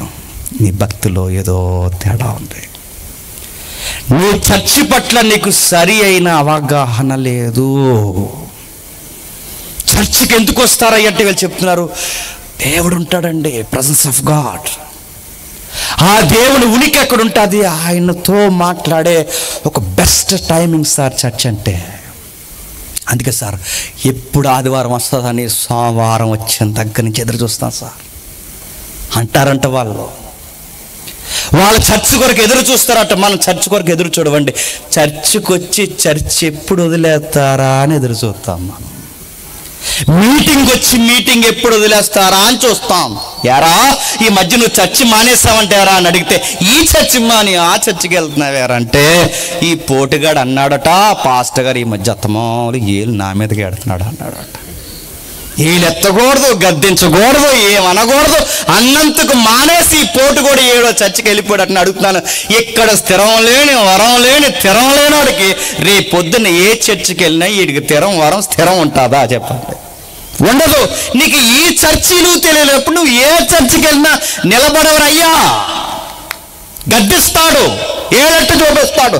మారా నీ డబ్బులు ఎవడికి కావాలి? నీ కానుక ముందు నీ బతుకే దేవుడికి కావాలని అడుగుతారు. దాని కొరకు నువ్వు చర్చ్ మానేస్తున్నావంటే నీకు చర్చ్ ప్రజెన్స్ నీకు తెలుసా? పాట ఇవ్వకపోతే మానేసే వాళ్ళు ఉన్నారండి. అతమాలు ఆలకిద్దారండి పాటలు, మానేయమండి అంటారు. పాట కోసం మానేసావా? పాట కోసం మానేసే వాళ్ళు ఉన్నారు. ఎంతో వేసారట కానుక, సిఆర్ గారు పొరపాటును రాసుకోవడం మర్చిపోయి చదవడం మానేశారట. అంతే, సిఆర్ గారి మీద కోపంతో మానేశారు. కానుక కోసం మానేస్తారు, చదవలేదని. పాట కోసం మానేస్తారు. మైక్ కొన్నారట, స్పష్టంగా చెప్పలేదట వాళ్ళే కొన్నారని. మరి నువ్వే తీసుకుని చెప్పిపోయావు మైక్లో, మేమే కొన్నాము, హౌజా కంపెనీ 2500 నువ్వే చెప్పిపోయావా? మైక్ కొనలేదని అన్నంతకు పోయారట, ఫ్యాన్ కొనలేదని అన్నంతకు పోయారట, వస్తువు కొన్నారు పలానోళ్ళు అప్పారాగారు కొన్నారని అనలేదని వెళ్ళిపోయారట. నేను అడుగుతున్నాను, వస్తువులు కొని పొగిడించుకునే వారికి, సందా వేసి పొగిడించుకునే వారికి దేవుడి విలువ తెలుసంటారా? చెప్పండి. చర్చికి ఎందుకు రావాలి చెప్పున? దేవుడు ఉంటాడండి అక్కడ. ఎక్కడిద్దరు ముగ్గురు ఆయన నామాను కూడుకుంటారు అక్కడ ఉంటానని సెలవిచ్చాడు. అది మా ఇంట్లో ఎలాగూ జరగదు, మా ఈదులో ఎలాగూ జరగదు. ఆయన ప్రజెన్స్ ఎక్కడ ఉంటుందంటే ఎవ్రీ సండే లోకల్ చర్చిలో ఇదిగో విశ్వాసులందరూ కూడుకుంటారు, అక్కడ ఆయన వస్తాడు. ఆ గంట అక్కడ గడిపితే చాలండి, ఎక్కడ లేని బలం అండి అనే ఫీల్ నీకు లేకపోతే నేను చెప్తున్నాను సంథింగ్ రాంగ్. ఆచారంగా బతికేస్తున్నావు, గుర్తుపెట్టుకో. వస్తున్నావు, కూర్చుంటున్నావు, 4 పాటల్లో ఏకీభవిస్తున్నావు, చెప్పిన వాక్యాన్ని ఉండకపోతే బాగోదన్నట్టు ఉంటున్నావు. ఆ చెబుతున్నప్పుడు నువ్వు ఇక్కడ బాడీ ఎక్కడ ఉంటుంది కానీ మైండ్ ప్రజెన్స్లో ఉండదు, ఏదో ఆలోచిస్తూ ఉంటావు. ఆ గంట అయిపోయిన తర్వాత అమ్మయ్యా అని వెళ్ళిపోతావు. ఆ కక్క మొక్క ఆదివారం వండితే గట్టిగా తినేసి మెక్కేసి పడుకుంటావు. ఇది భక్త? చర్చ్ వాల్యూ నీకు తెలుసా అని అడుగుతుంది కీర్తన. దేవుని యొక్క విలువ నీకు తెలుసా అని అడుగుతుంది కీర్తన. ఇంకా కింద చెప్తున్నాడు చూడండి, జీవం. ఆ 2వ వచనం ఒకసారి, జీవం కలిగిన దేవుని దర్శించుటకు నా హృదయము నా శరీరము ఆనందంతో కేకలు వేయించింది. ఫీలింగ్ ఇస్తున్నాడు. ఏమని ఫీలింగ్ ఇస్తున్నాడు చెప్పనా? నీ చర్చికి నాకు ఎలా వచ్చేయాలంటుంది ప్రభు అంటే, ఇగో ఇలా పక్షిలాగా అలా వచ్చేయాలనిపిస్తుంది ప్రభు. వానకోవిల్లా మా లైఫ్ కన్నా బెస్ట్ లైఫ్ ఏదనిపిస్తుందో తెలుసా ప్రభు? మేము పక్షులం అయితే బాగున్నా అంటున్నాడు. మాకు మంచి మందిరాలు లేకపోయినా పర్లేదు, మాకు మంచి ఇల్లు లేకపోయినా పర్లేదు, మాకు ప్యాలెస్లు లేకపోయినా పర్లేదు, డబ్బులు లేకపోయినా పర్లేదు, ఎప్పుడు నీ మందిరంలోనే ఉండిపోవాలనిపిస్తుంది ప్రభు అని అడుగుతున్నా అండి. ఈ ఫీలింగ్ ఎవరికైనా ఉంది ఇక్కడ అని అడుగుతున్నాను. ఆదివారం ఎప్పుడు వస్తుందని ఎదురు చూసే హృదయాలు ఈ ప్రాంగణంలో ఎంతమంది ఉన్నారు నేను అడుగుతున్నాను. మళ్ళీ నేను అడుగుతున్నాను, చర్చ్ టైమింగ్ కొరకు ఎదురు చూసే వాళ్ళు ఎంతమంది ఉన్నారు? అలవాటైపోయి వెళుతున్నాం. ఈ భక్తుడు అంటున్నాడు చూడండి, ఆ యాత్రికుల ఫీలింగ్ ప్రభువా పక్షులే బెటర్ ప్రభు, ఎందుకంటే అవి ఎప్పుడు నీ దగ్గర ఉంటే మేము పక్షులు అయిపోతే బాగున్నాం, మా పిల్లల పక్షులు మేము పక్షులు అయిపోతే పిల్లల పక్షులాగా నీ దగ్గర అలాగుందో, నీ మాటలు నీ ఆరాధనలో పక్షం అయిపోతే పాను బ్రోవా అంటున్నారు. చర్చ్ విలువ కొరకు ఇంకా మాట్లాడుతున్నారు చూడండి, నా కేకలు వేచున్నది నా హృదయము నా శరీరము ఆనందముతో కేకలు వేచుంది. ఇదిగో బయటోడికి ఏదన్నా మేలు జరిగితే ఎంత కేకలు వేస్తారో నాకు కూడా అలాంటి ఫీలింగ్ వస్తుంది ప్రభు. 4వ వచనం, నీ మందిరమందు నివసించువారు ధన్యులు, వారి నిత్యము నిన్ను స్తుతించదు. ఇలాంటి మాటలు కీర్తనలో ఎవరు ఎక్కువ రాశారండి? దావీదు. ఎవరు రాశారు? దావీదు. నీ మందిరం గొప్పది, నీ నివాస స్థలం గొప్పది, నీ సన్నిధులు ఉంటే చాలు ప్రభువా, నీ సన్నిధిలో నిలబడ్డం నాకు భాగ్యము. ఇలాంటి మాటలు పాటల్లో రాసింది ఎవరు? దావీదు. మళ్ళీ అలాంటి పదాలు ఆ తీవ్రతతో రాస్తున్నది ఎవరు? కోరహు. ఇప్పుడే కళ్ళు తెరవాలి మనకి. దావీదే కాదు ఇంత భక్తి వైరాగ్యం ఉన్నది, దావీదులాగే దేవాలయం కొరకు భక్తి వైరాగ్యం కలిగిన వారు చాలా మంది ఉన్నారు కనుకే వాళ్ళ పాటలు కూడా దేవుడు బైబిల్లో పెట్టించాడు. గుర్తుపెట్టుకోండి, వాళ్ళ పాటలు కూడా అందుకే పెట్టించాడు. వాళ్ళకి ఆ భక్తి ఉంది. వాళ్ళు ఎంత బాగా మాట్లాడుతున్నారు చూడండి. చర్చిలో నీ మందిరంలో నివసించువారు ధన్యులు, వారి నిత్యము నిన్ను స్తుతించెదరు. ఎప్పుడు ఒక విషయం గుర్తుపెట్టుకోండి, చర్చ్ నాకేం చేసింది, చర్చ్ నాకేం చేసింది, చర్చ్ నాకు ఏం చేసింది కాదు, చర్చే నీకు చాలా చేసింది. గుర్తుపెట్టుకో. గ్రేటెస్ట్ ప్రివిలేజ్ ఏంటో తెలుసా? చర్చిలో ఉండడమే గొప్ప ధన్యత అండి. గుర్తుపెట్టుకో. సంఘానికి రావడమే గొప్ప ధన్యత, సంఘంలో ఉండడమే గ్రేటెస్ట్ బ్లెస్సింగ్. గుర్తుపెట్టుకోండి. ఎందుకంటే చాలా మందికి చర్చికి వచ్చే అవకాశం లేదు. దేవుడంటే తెలియని ప్రజలు ఎంతమంది ఉన్నారో, దేవాలయం విలువ లేక ఎంతమంది ఉన్నారో, అసలు చర్చిలో సభ్యత్వం లేక ఎంతమంది ఉన్నారో, కానీ గ్రేట్ బ్లెస్సింగ్ ఏంటి చెప్పరా? మనం చర్చిలో ఉంటున్నాం. ఆ బ్లెస్సింగ్ విలువ మనకు తెలియదు. ఇక్కడికే వచ్చి దైవజనుడు అక్కడ వాక్యం చెప్తుంటే చెత్త సెల్ ఫోన్ నొక్కుంటూ ఉంటావు నువ్వు. అక్కడ నీకు గ్రేటెస్ట్ ప్రివిలేజ్ నీకు తెలియట్లేదు, బ్లెస్సింగ్ ఏంటో నీకు తెలియట్లేదు, ధన్యత నీకు అర్థం అవ్వట్లేదు. చర్చిలో ఉన్నామంటే ఎంత టెన్షన్లో ఉండాలి. చెత్త మొబైల్ కట్టి పడేయాలి టయానికి. వాక్యం చెబుతున్నప్పుడు, ఆరాధన జరుగుతున్నప్పుడు, అక్కడ నడిపింపు జరుగుతున్నప్పుడు, ప్రభురాత్రి సంస్కరణ జరుగుతున్నప్పుడు, అయ్యో ఈ పరిశుద్ధుల గుంపుల్లో ఉన్నాను, ఈ గుంపులో దేవుడు ఈ వారం నన్ను ఇక్కడ సజీవ లెక్కలు ఇక్కడ ఉండనిచ్చాడు అంటే, దేవా నన్ను ఎంత దీవిస్తే ఉండేస్తావయ్యా. మీరు బయటికి వెళ్ళి చూడండి, దేవుడు దర్శనానికి వెళ్తూ చచ్చిపోయారని వార్తలు వస్తున్నాయి. బయటికి వెళ్ళి చూడండి, దేవునికి యాత్రకి వెళ్తున్నామని కుటుంబం అంతా చనిపోయిన వాళ్ళు ఉన్నారు చూడండి. నువ్వు ఆ పరిస్థితుల్లో లేవు, గుర్తుపెట్టుకో. దైవ దర్శనానికి వెళుతూ ఈ లోకాన్ని విడిచి వెళ్ళిపోయారని హెడ్లైన్స్ రాస్తున్నారు చూడండి బయటికి వెళ్ళి. కానీ మీరు చూడండి, నీ వచ్చావు, నీ భార్య వచ్చింది, నీ పిల్లలు వచ్చారు, నీ అనుకున్న నీ స్నేహితులు వచ్చారు, కూర్చున్నారు, అందరూ పాట పాడుతుంటే లేచి నిలబడి అందరితో పాటు పాట పాడి, అందరితో పాటు వాక్య పఠనం చదివి, అందరితో పాటు చర్చిలో చప్పట్లు కొట్టే అవకాశం నీకు ఇచ్చాడంటే ఎంత ఎంత బ్లెస్సింగ్ అండి అది, అంత దీవెన అండి అది. మెయిన్లైన్ చర్చిలో ఉన్న బ్యూటీ అంటే చెప్పిన, వాక్యం చదువుతున్నప్పుడు అందరూ లేచి నిలబడతారు. ఎంత బ్యూటిఫుల్ సీన్ అది. లేచి నిలబడతారు, వాక్యం చదువుతున్నప్పుడు లేచి నిలబడతారు, చాలామంది లేచి. పెద్దలు నేర్పించిన విలువల్లో గొప్ప విలువ అండి మనకది. ఇలాంటి విలువలు, ఎథిక్స్, నైతికత ఇలాంటిది చర్చిలో రన్ అవుతున్నప్పుడు, పరలోకానికి గుర్తు ఇక్కడ జరుగుతున్నప్పుడు ఎంత ఎంత దీవెనని రావాలండి. వస్తున్నామా? వస్తాం. ఎప్పుడో 31కి. ఎందుకు 31కి ఎందుకు వస్తున్నారు బాబు గారు చెప్పండి? 31కి వస్తున్నారు, ఇంక ఏ ఫస్ట్ కనబడలేదు. 31కి ఎందుకు వస్తున్నారంటే 31స్ట్లో వేస్తారు చెప్పండి, కక్క ముక్క డొక్క, అప్పుడు వస్తారు. 31కి వస్తారు, క్రిస్మస్కే వస్తారు, ఇంకెప్పుడు కనబడరు. కొన్ని సంఘాలు ఉంటాయి, వారం అంతా పోగేసుకుంటారు, శనివారం భోజనాలు పెడతారు. శనివారం వస్తారు భక్తులందరూ, ఏటో మరి భోజనాలకే వస్తారు. అరే చర్చ్ అని ఒక విలువ ఉందరా, ఆ విలువ కొరకు నువ్వు వస్తున్నావా? కిందకి మాట్లాడుతున్నాడు 5వ వచనం నుండి. నీ వలన బలము నొందిన వారు మనుషులు ధన్యులు, యాత్ర చేయు మార్గములు వారికి అతి ప్రియములు. వారు బాకాలోయలో పడి వెలుచు దానిని జలమయముగా చేదురు. బాగా వినండి, చర్చికి వచ్చేవారు ఏం పొందుతారట? బలము పొందుతారు. దేవుడు కొరకు దేవుని సన్నిధి కొరకు వచ్చేవారు ఎవరైనా బలము పొందుతారు. దేవుని సన్నిధిలో గడిపేవారు వారు వ్యక్తిగతంగా వాళ్ళ హెల్త్ విషయంలో ఫిట్నెస్ కలిగి ఉంటారు. నువ్వు రోజు జిమ్కి వెళ్ళినా నీకు నీరసం వచ్చేస్తుందంటే జిమ్లో లేదురా అయ్యా ఫిట్నెస్ చెప్పు, చర్చిలో ఉందిరా. నువ్వు రోజుకి రన్నింగ్కి వెళ్ళినా నీకు రోజు లూజ్ మోషన్స్ అయిపోతున్నాయంటే లేదు ఫిట్నెస్. గుర్తెట్టుకో. డిస్ మార్చాం, మెనూ మార్చామంటే బైబుల్ సూత్రం చెప్పింది. బైబిల్ ఎవరు చెప్పినా నువ్వు చింతించడం వలన నీ మూరుడు ఎక్కువ చేసుకెళ్ళు. ఫిట్నెస్ హెల్త్ నీ చేతుల్లో లేదు, జీవాన్నిచ్చే జీవితాన్ని ఇచ్చిన నా చేతుల్లో ఉంది. నా సంఘానికి వచ్చిన వారికి, నా చర్చ్కి వచ్చిన వారికి దేవుడు అంటున్నాడు హెల్తీ ఫిట్నెస్ ఇస్తాడంట ఆయన. దేవుళ్ళో ఎక్కువ గడిపిన వారి ముఖాలు బబులోను సామ్రాజ్యంలో ఎలిగిపోయాయి. దేవుళ్ళో గడపకుండా కక్కా ముక్క తిన్న వాళ్ళ ముఖాలు చెప్పండి విలవెల్లాడిపోయినాయి.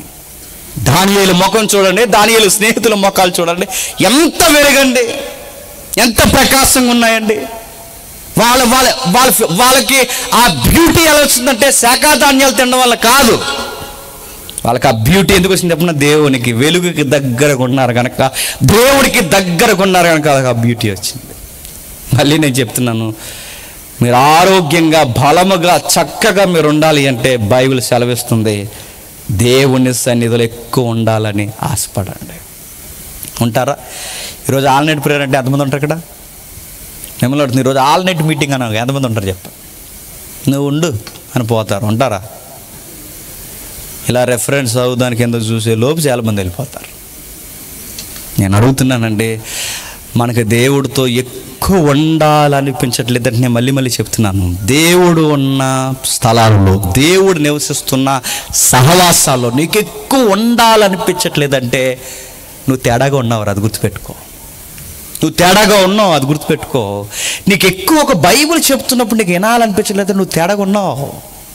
నీకు సభలో కానీ సన్నిధిలో కానీ ఎక్కువ టైం ఉండాలనిపించట్లేదంటే నువ్వు మెల్లగా సభ అయ్యేంత వరకు, చర్చ అయ్యేంత వరకు ఆ చుట్టుపక్కల ఎక్కడో తిరిగి ఆ చివరిని వస్తున్నావంటే తేడాగా ఉన్నవారు నువ్వు ఉండలేకపోతున్నావు, వెళ్ళలేకపోతున్నావు, నువ్వు ఆ కనీసం అక్కడ కూర్చొని ఉండలేకపోతున్నావు అంటే నీకు ఉండాలనిపించే మనసు దగ్గర, ఎందుకంటే అక్కడ దేవుడు ఉన్నాడు అన్న ఫీలింగ్ నీకు రావట్లేదు.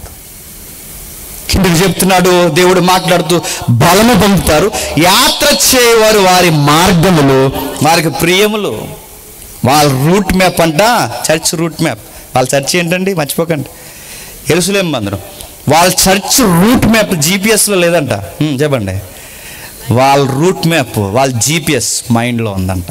ఎలా గుర్తెట్టుకుంటారు చెప్పనా?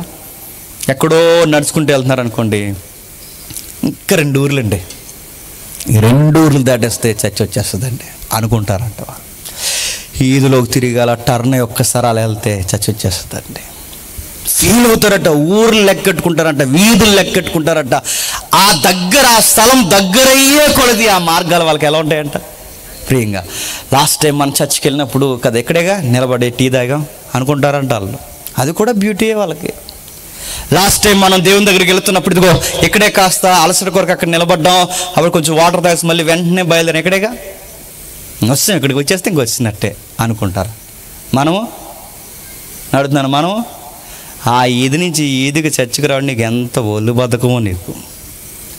పాస్టర్ గారు త్వరగా మీ పనులను ముగించుకొని రండి, త్వరగా మీ పనులను ముగించుకొని రండి, త్వరగా మీ పనులను ముగించుకుంటారు అంటే ఈయన ముగించడు, వాళ్ళు ముగించరు, అంతే. రారు భక్తులు, ఏటో మరి ముగించున్నాంలే అనుకుంటారు. త్వరగా మీ పనులను ముగించుకొని రండి అన్నారు.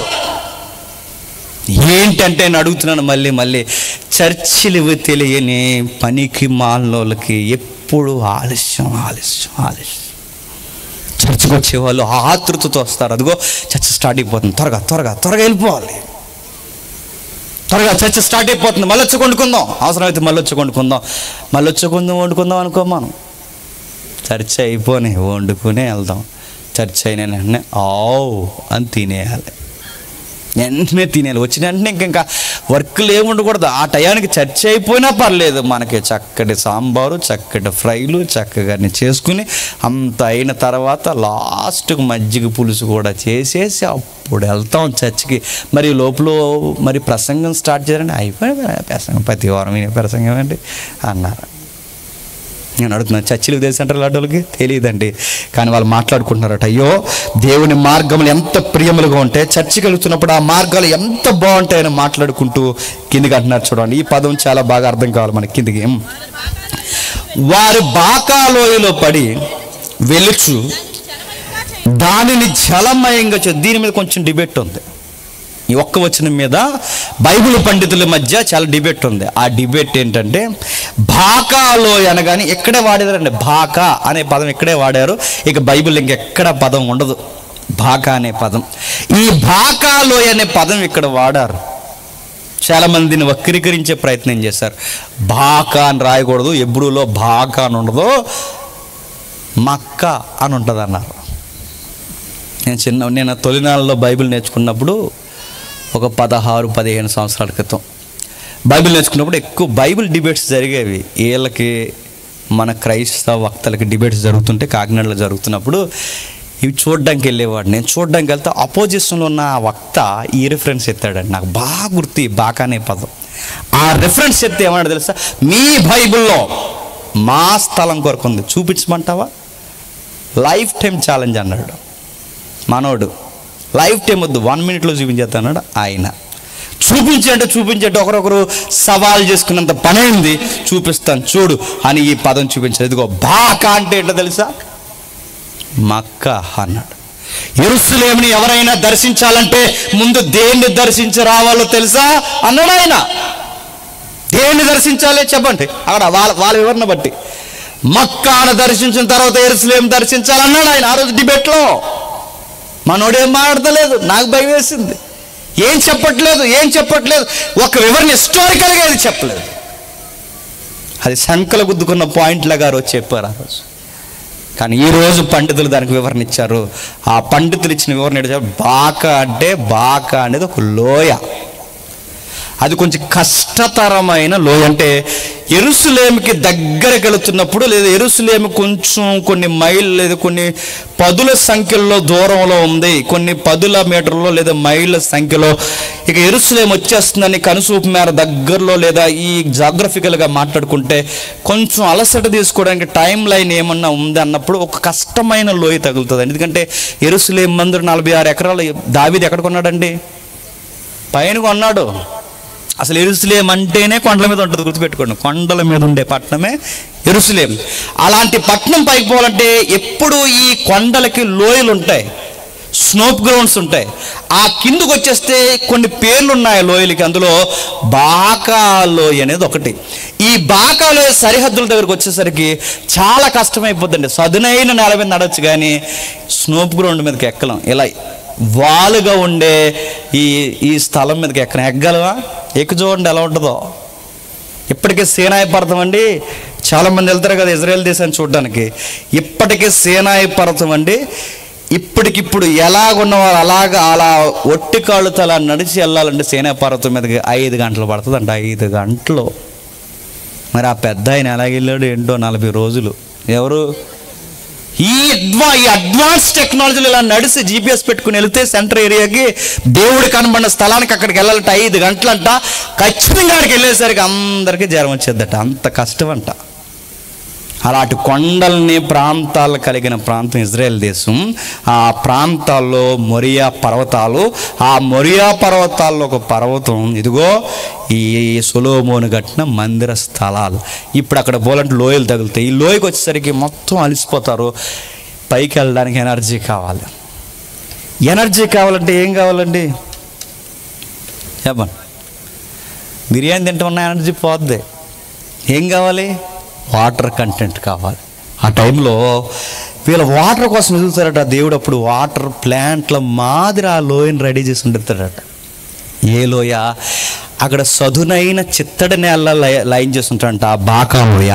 ఆ బాకా లోయలో తొలకరి వాన కురుస్తాయట.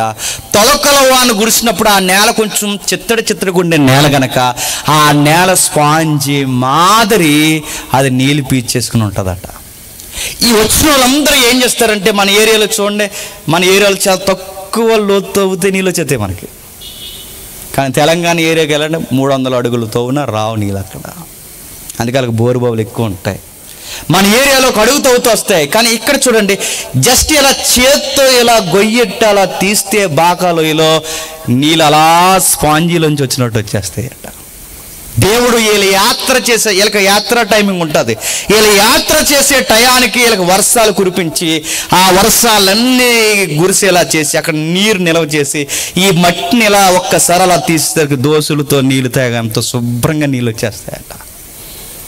ఈ వచ్చిన వాళ్ళందరూ ఏం చేస్తారంటే ఒక్కొక్కడు గొయ్యెట్టి ఆ గోతుని ఏకముగా జలమయముగా మార్చేశారట. ఎలా మార్చేశారట? అది రాస్తున్నారు చూడండి. జలమయముగా చేదురు. బాకాలో ఆయన ఏం చేశారు? జలమయంగా ఎందుకు చేస్తారు? అక్కడ నీళ్ళు తాగుతారు. ఎందుకు నీళ్ళు తాగుతారు? యాత్రికులు ఇటుకుండానే వచ్చినప్పుడు అక్కడికి పోయే ముందు కాస్త ఓపిక కొరకు దేవుడు నీళ్లు రెడీ చేస్తాడు. దేవుడిచ్చే వాటర్ ఎప్పుడు బెస్ట్ pH వాటర్ అండి. pH అంటే ఏంటని అడగండి, ఇప్పుడు వేరే సబ్జెక్ట్ అయిపోతుంది. వాటర్ కంటెంట్ని pHలో కొలుస్తారు, pH వాల్యూస్లో కొలుస్తారు. ఇప్పుడు ఈ తాగుతున్న ఈ వాటరు మినిమం మనం తాగే వాటర్కి 7 pH ఉండాలి. అంత 7 pH ఉంటేనే మన హెల్త్కి వాటర్ మంచిది. ఎవడైతే మంచి వాటర్ తాగుతాడో ఆడు ఎక్కువ కాలం బతుకుతాడు. ఇది సీక్రెట్, గుర్తుపెట్టుకోండి. ఎవడైతే మంచి నీళ్ళు తాగుతాడో వాడికి రోగాలు తక్కువ వస్తాయి, గుర్తుపెట్టుకోండి.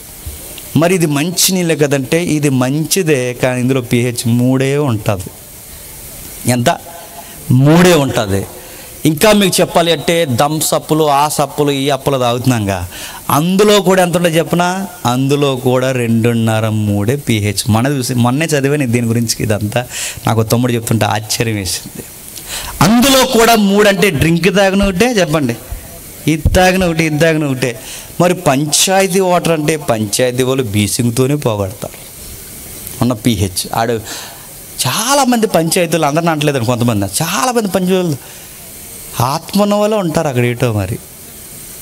ఇలా తెచ్చేస్తాడు, అలా బత్తా తెచ్చేస్తాడు బీజింగ్. అలాగా ఆత్మలో ఉన్నాడు, అదో ఆత్మ, ఆడికి మత్తు కలిగించే ఆత్మ.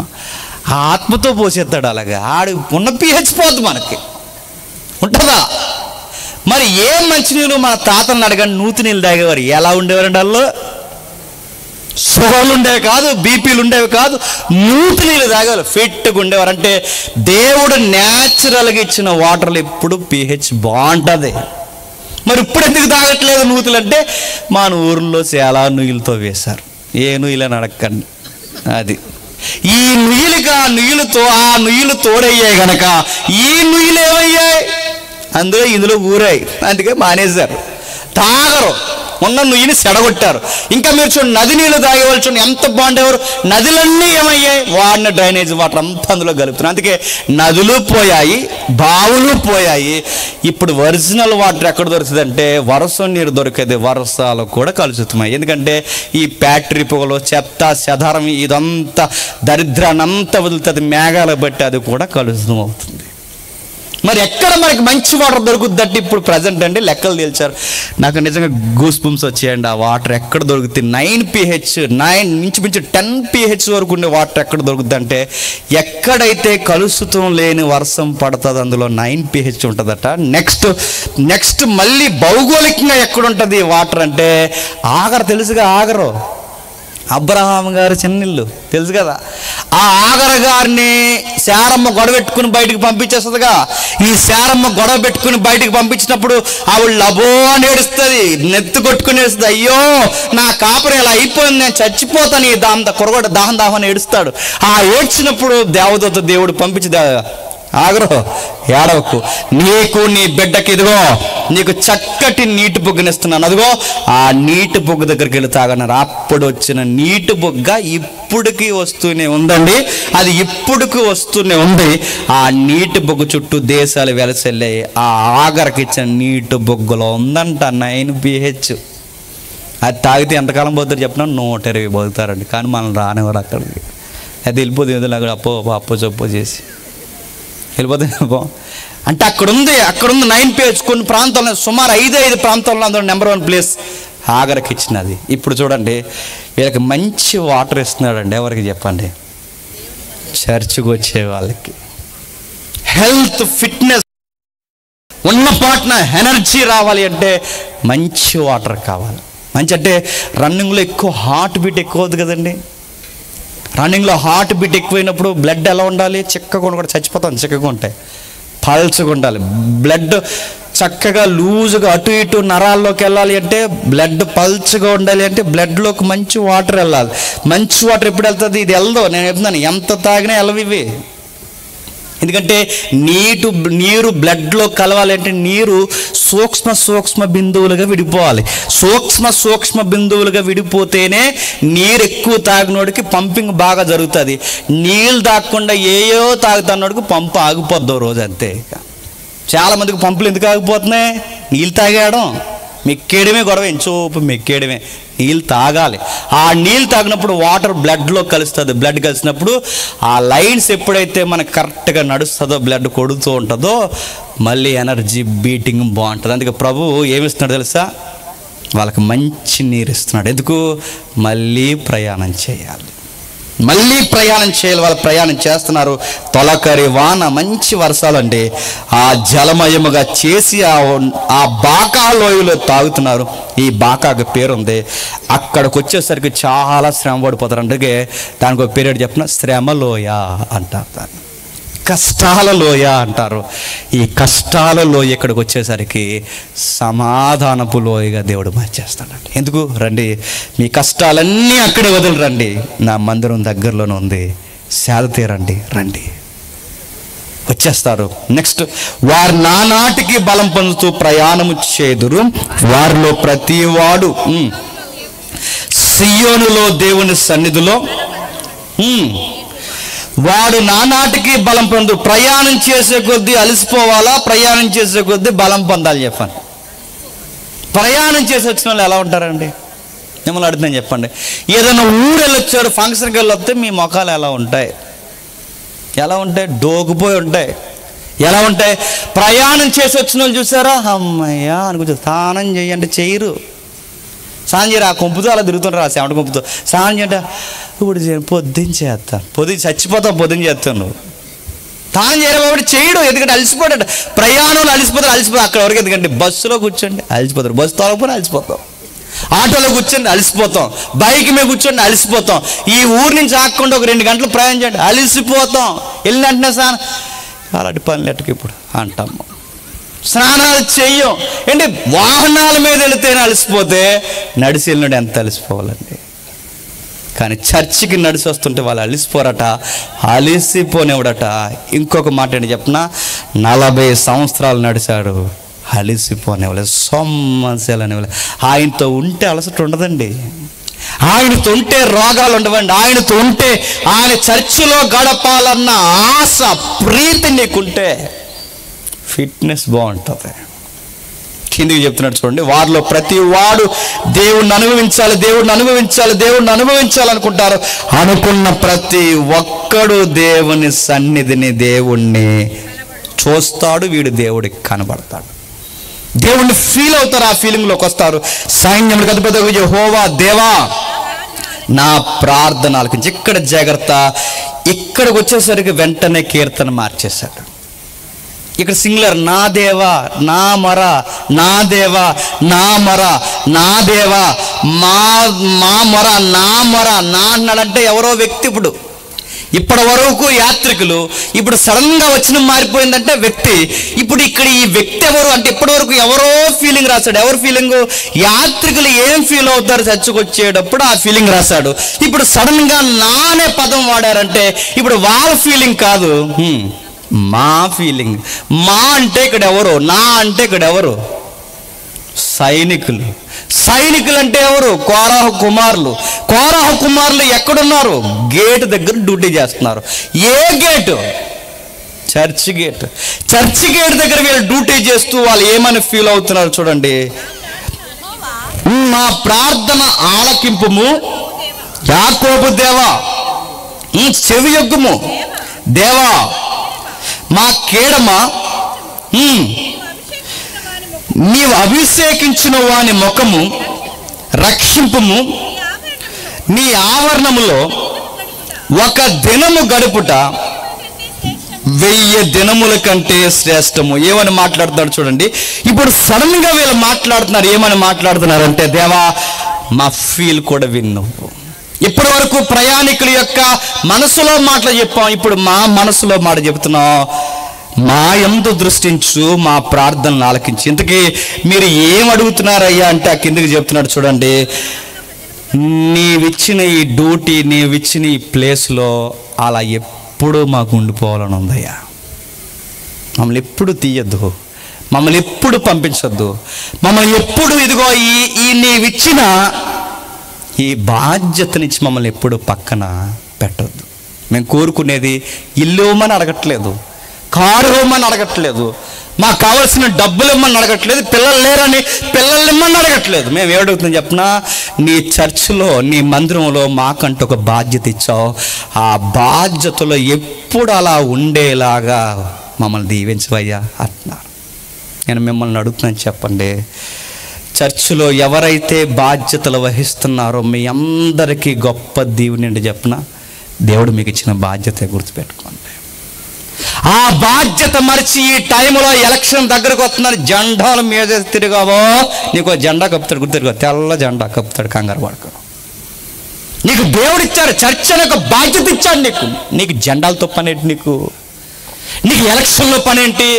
నువ్వు సంఘంలో హెల్డర్వి, పెద్దలా ఉండు.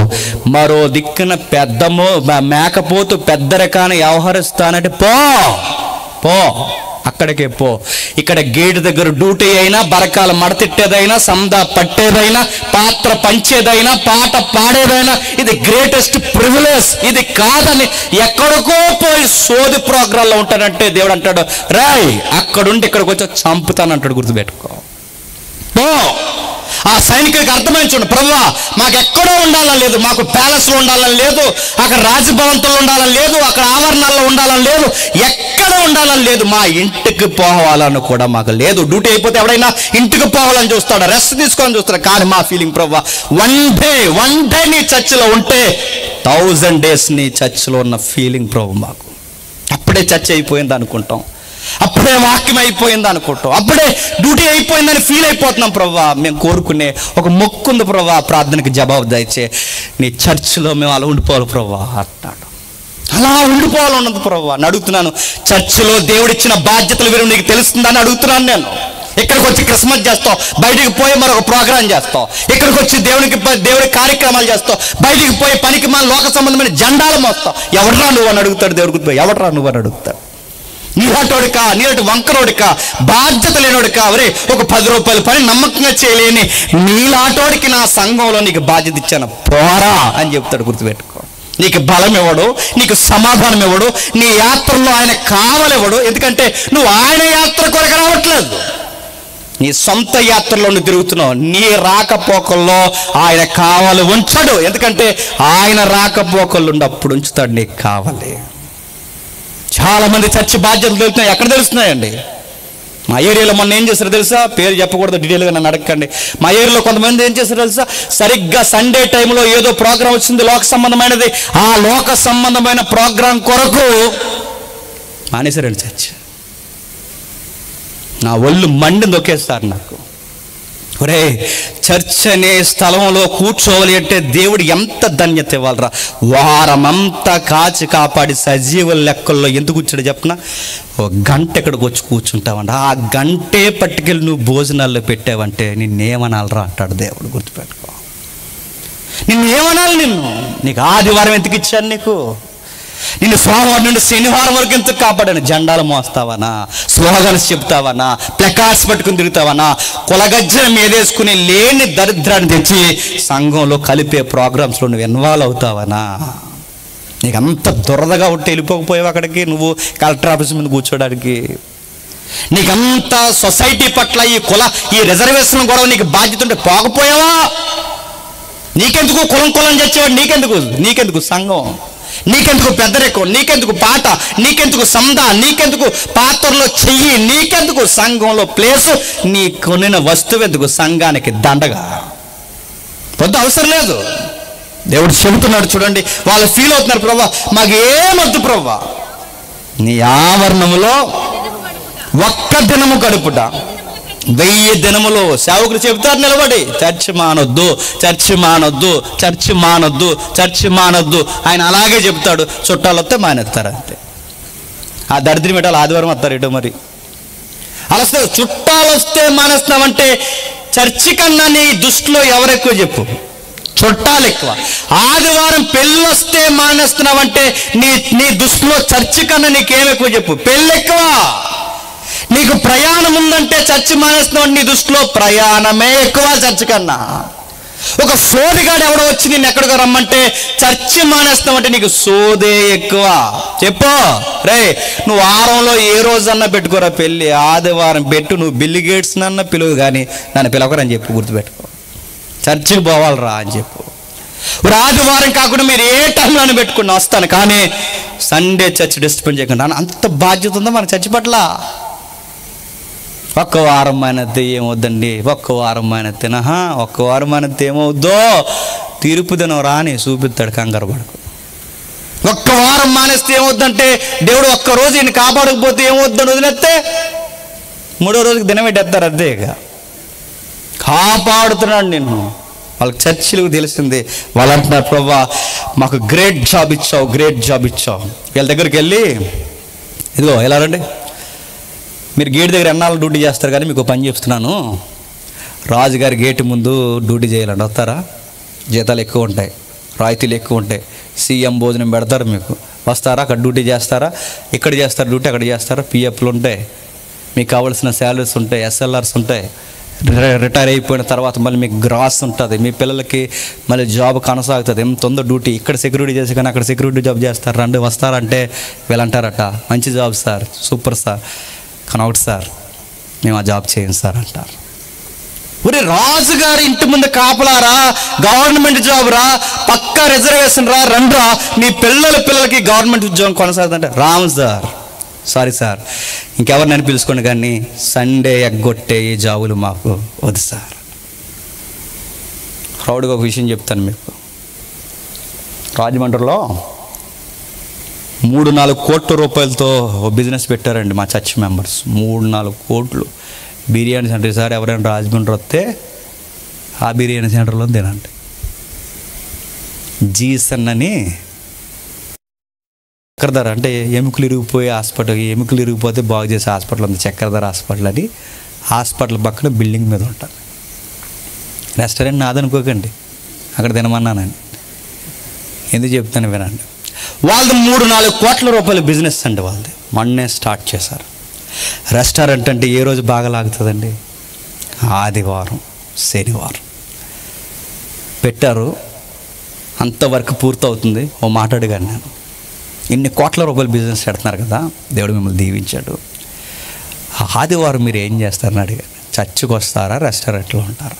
అయ్యో, చర్చి కన్నా ఈ కోట్ల రూపాయల బిజినెస్ మాకు ఎక్కువ అండి, చర్చే ముఖ్యం, తర్వాతే రెస్టారెంట్ అని. నిజంగానంటే నిజమే అండి. చూడండి, రాకపోతే అడగండి. చూస్తున్నానండి, ఏ రోజు మానండి. అన్ని కోట్ల రూపాయల బిజినెస్ వదిలేసి తల్లి ముగ్గురు వచ్చి ఫ్రంట్ లైన్లో కూర్చొని వాక్యం అంతా విని లాస్ట్ ప్రేయర్ చేయించుకుని వెళ్తారు. నేను ఎందుకు చెప్తున్నాను చెప్పిన ఈ మాట?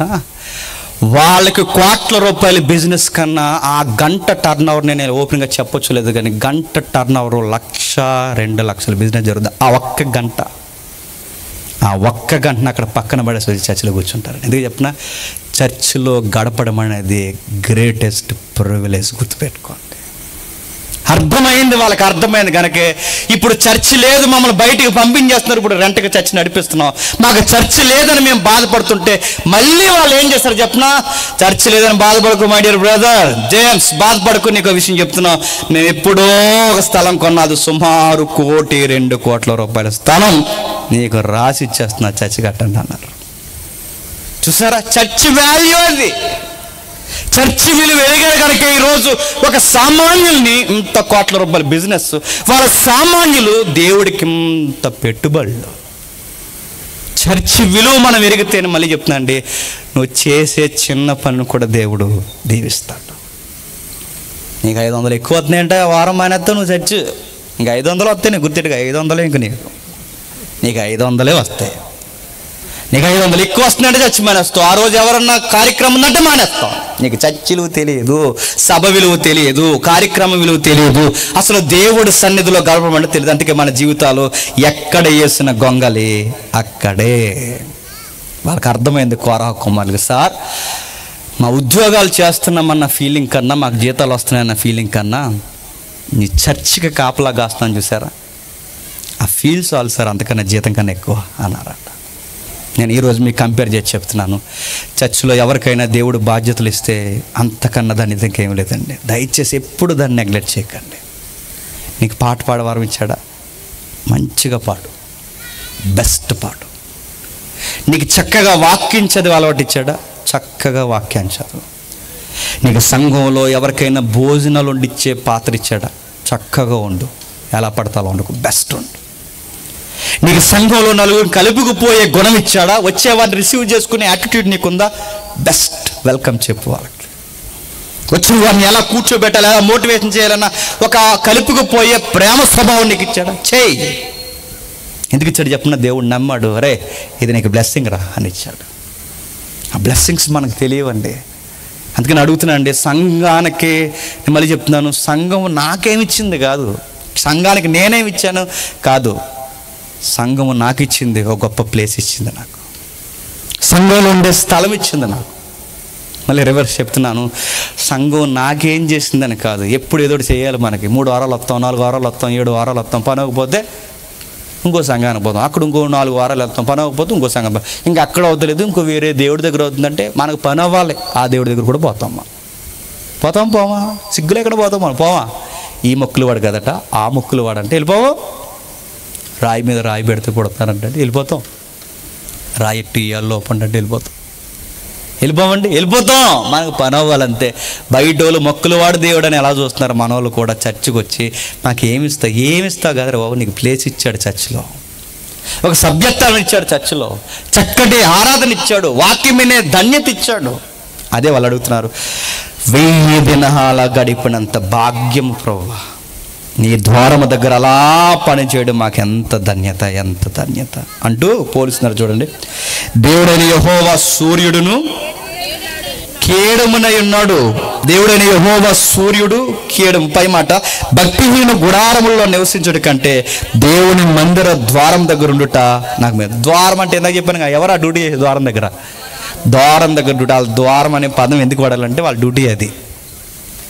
ద్వారం దగ్గర డ్యూటీ చేయండి. భక్తిహీన గుడారాలు ఎంత బాగుంటాయండి, అది ఇల్లు ఎంత బాగుంటాయండి, సెంట్రల్ ఏసీలు ఉంటాయి, థియేటర్ మాదిరి ఉంటుంది, బిగ్ టీవీస్ ఉంటాయి, హోమ్ థియేటర్లు ఉంటాయి, ఎంత ఆహ్లాదకరంగా ఉంటుంది. ఆ ఇంట్లో అలా ఉండాలనిపిస్తుంది, సెంట్రల్ ఏసీ అలా గాలొస్తుంటే. కానీ ఇలా అన్నారంట, సార్ ఆ సెంట్రల్ ఏసీలో కూర్చుని అక్కడ ఫ్రూట్ జ్యూస్ తాగే కన్నా ఆ ఎండలో చర్చి ముందు ఆ గేటు జనాలు వచ్చి పోయి ఇలాగెళ్ళండి అలాగెళ్ళండి చెప్పి అక్కడ పెట్టుకుండని ఆ చెప్పే డ్యూటీ కన్నా ఎంజాయ్ మాకు ఇంకేం లేదంటారంట. ఇది చాలు సార్, మేము అక్కడ ఫ్రూట్ జ్యూస్ తాగే కన్నా ఈ ఎండలో జ్యూస్ లాగా ఈ సూర్యుడు మమ్మల్ని లాగేసిన వాళ్ళదంట. ఎండాకాలంలో అవుతుంది కానీ యాడ్ ఇలా సూర్యుడు స్ట్రా వేస్తుంటాడు, ఇలా స్ట్రా మేము జ్యూస్ తాగం ప్రభా, మేమే జ్యూస్లాగా అయిపోతాం అన్నారు. కిందికి అంటున్నారు చూడండి, దేవుడైన యెహోవా సూర్యుడు కేడమునై ఉన్నాడు. దేవుడైన యెహోవా సూర్యుడు కేడమునై ఉన్నాడు. దేవుడైన యెహోవా సూర్యుడు కేడమునై ఉన్నాడు. దేవుడు సూర్యుడా? ప్రశ్న, దేవుడు సూర్యుడా?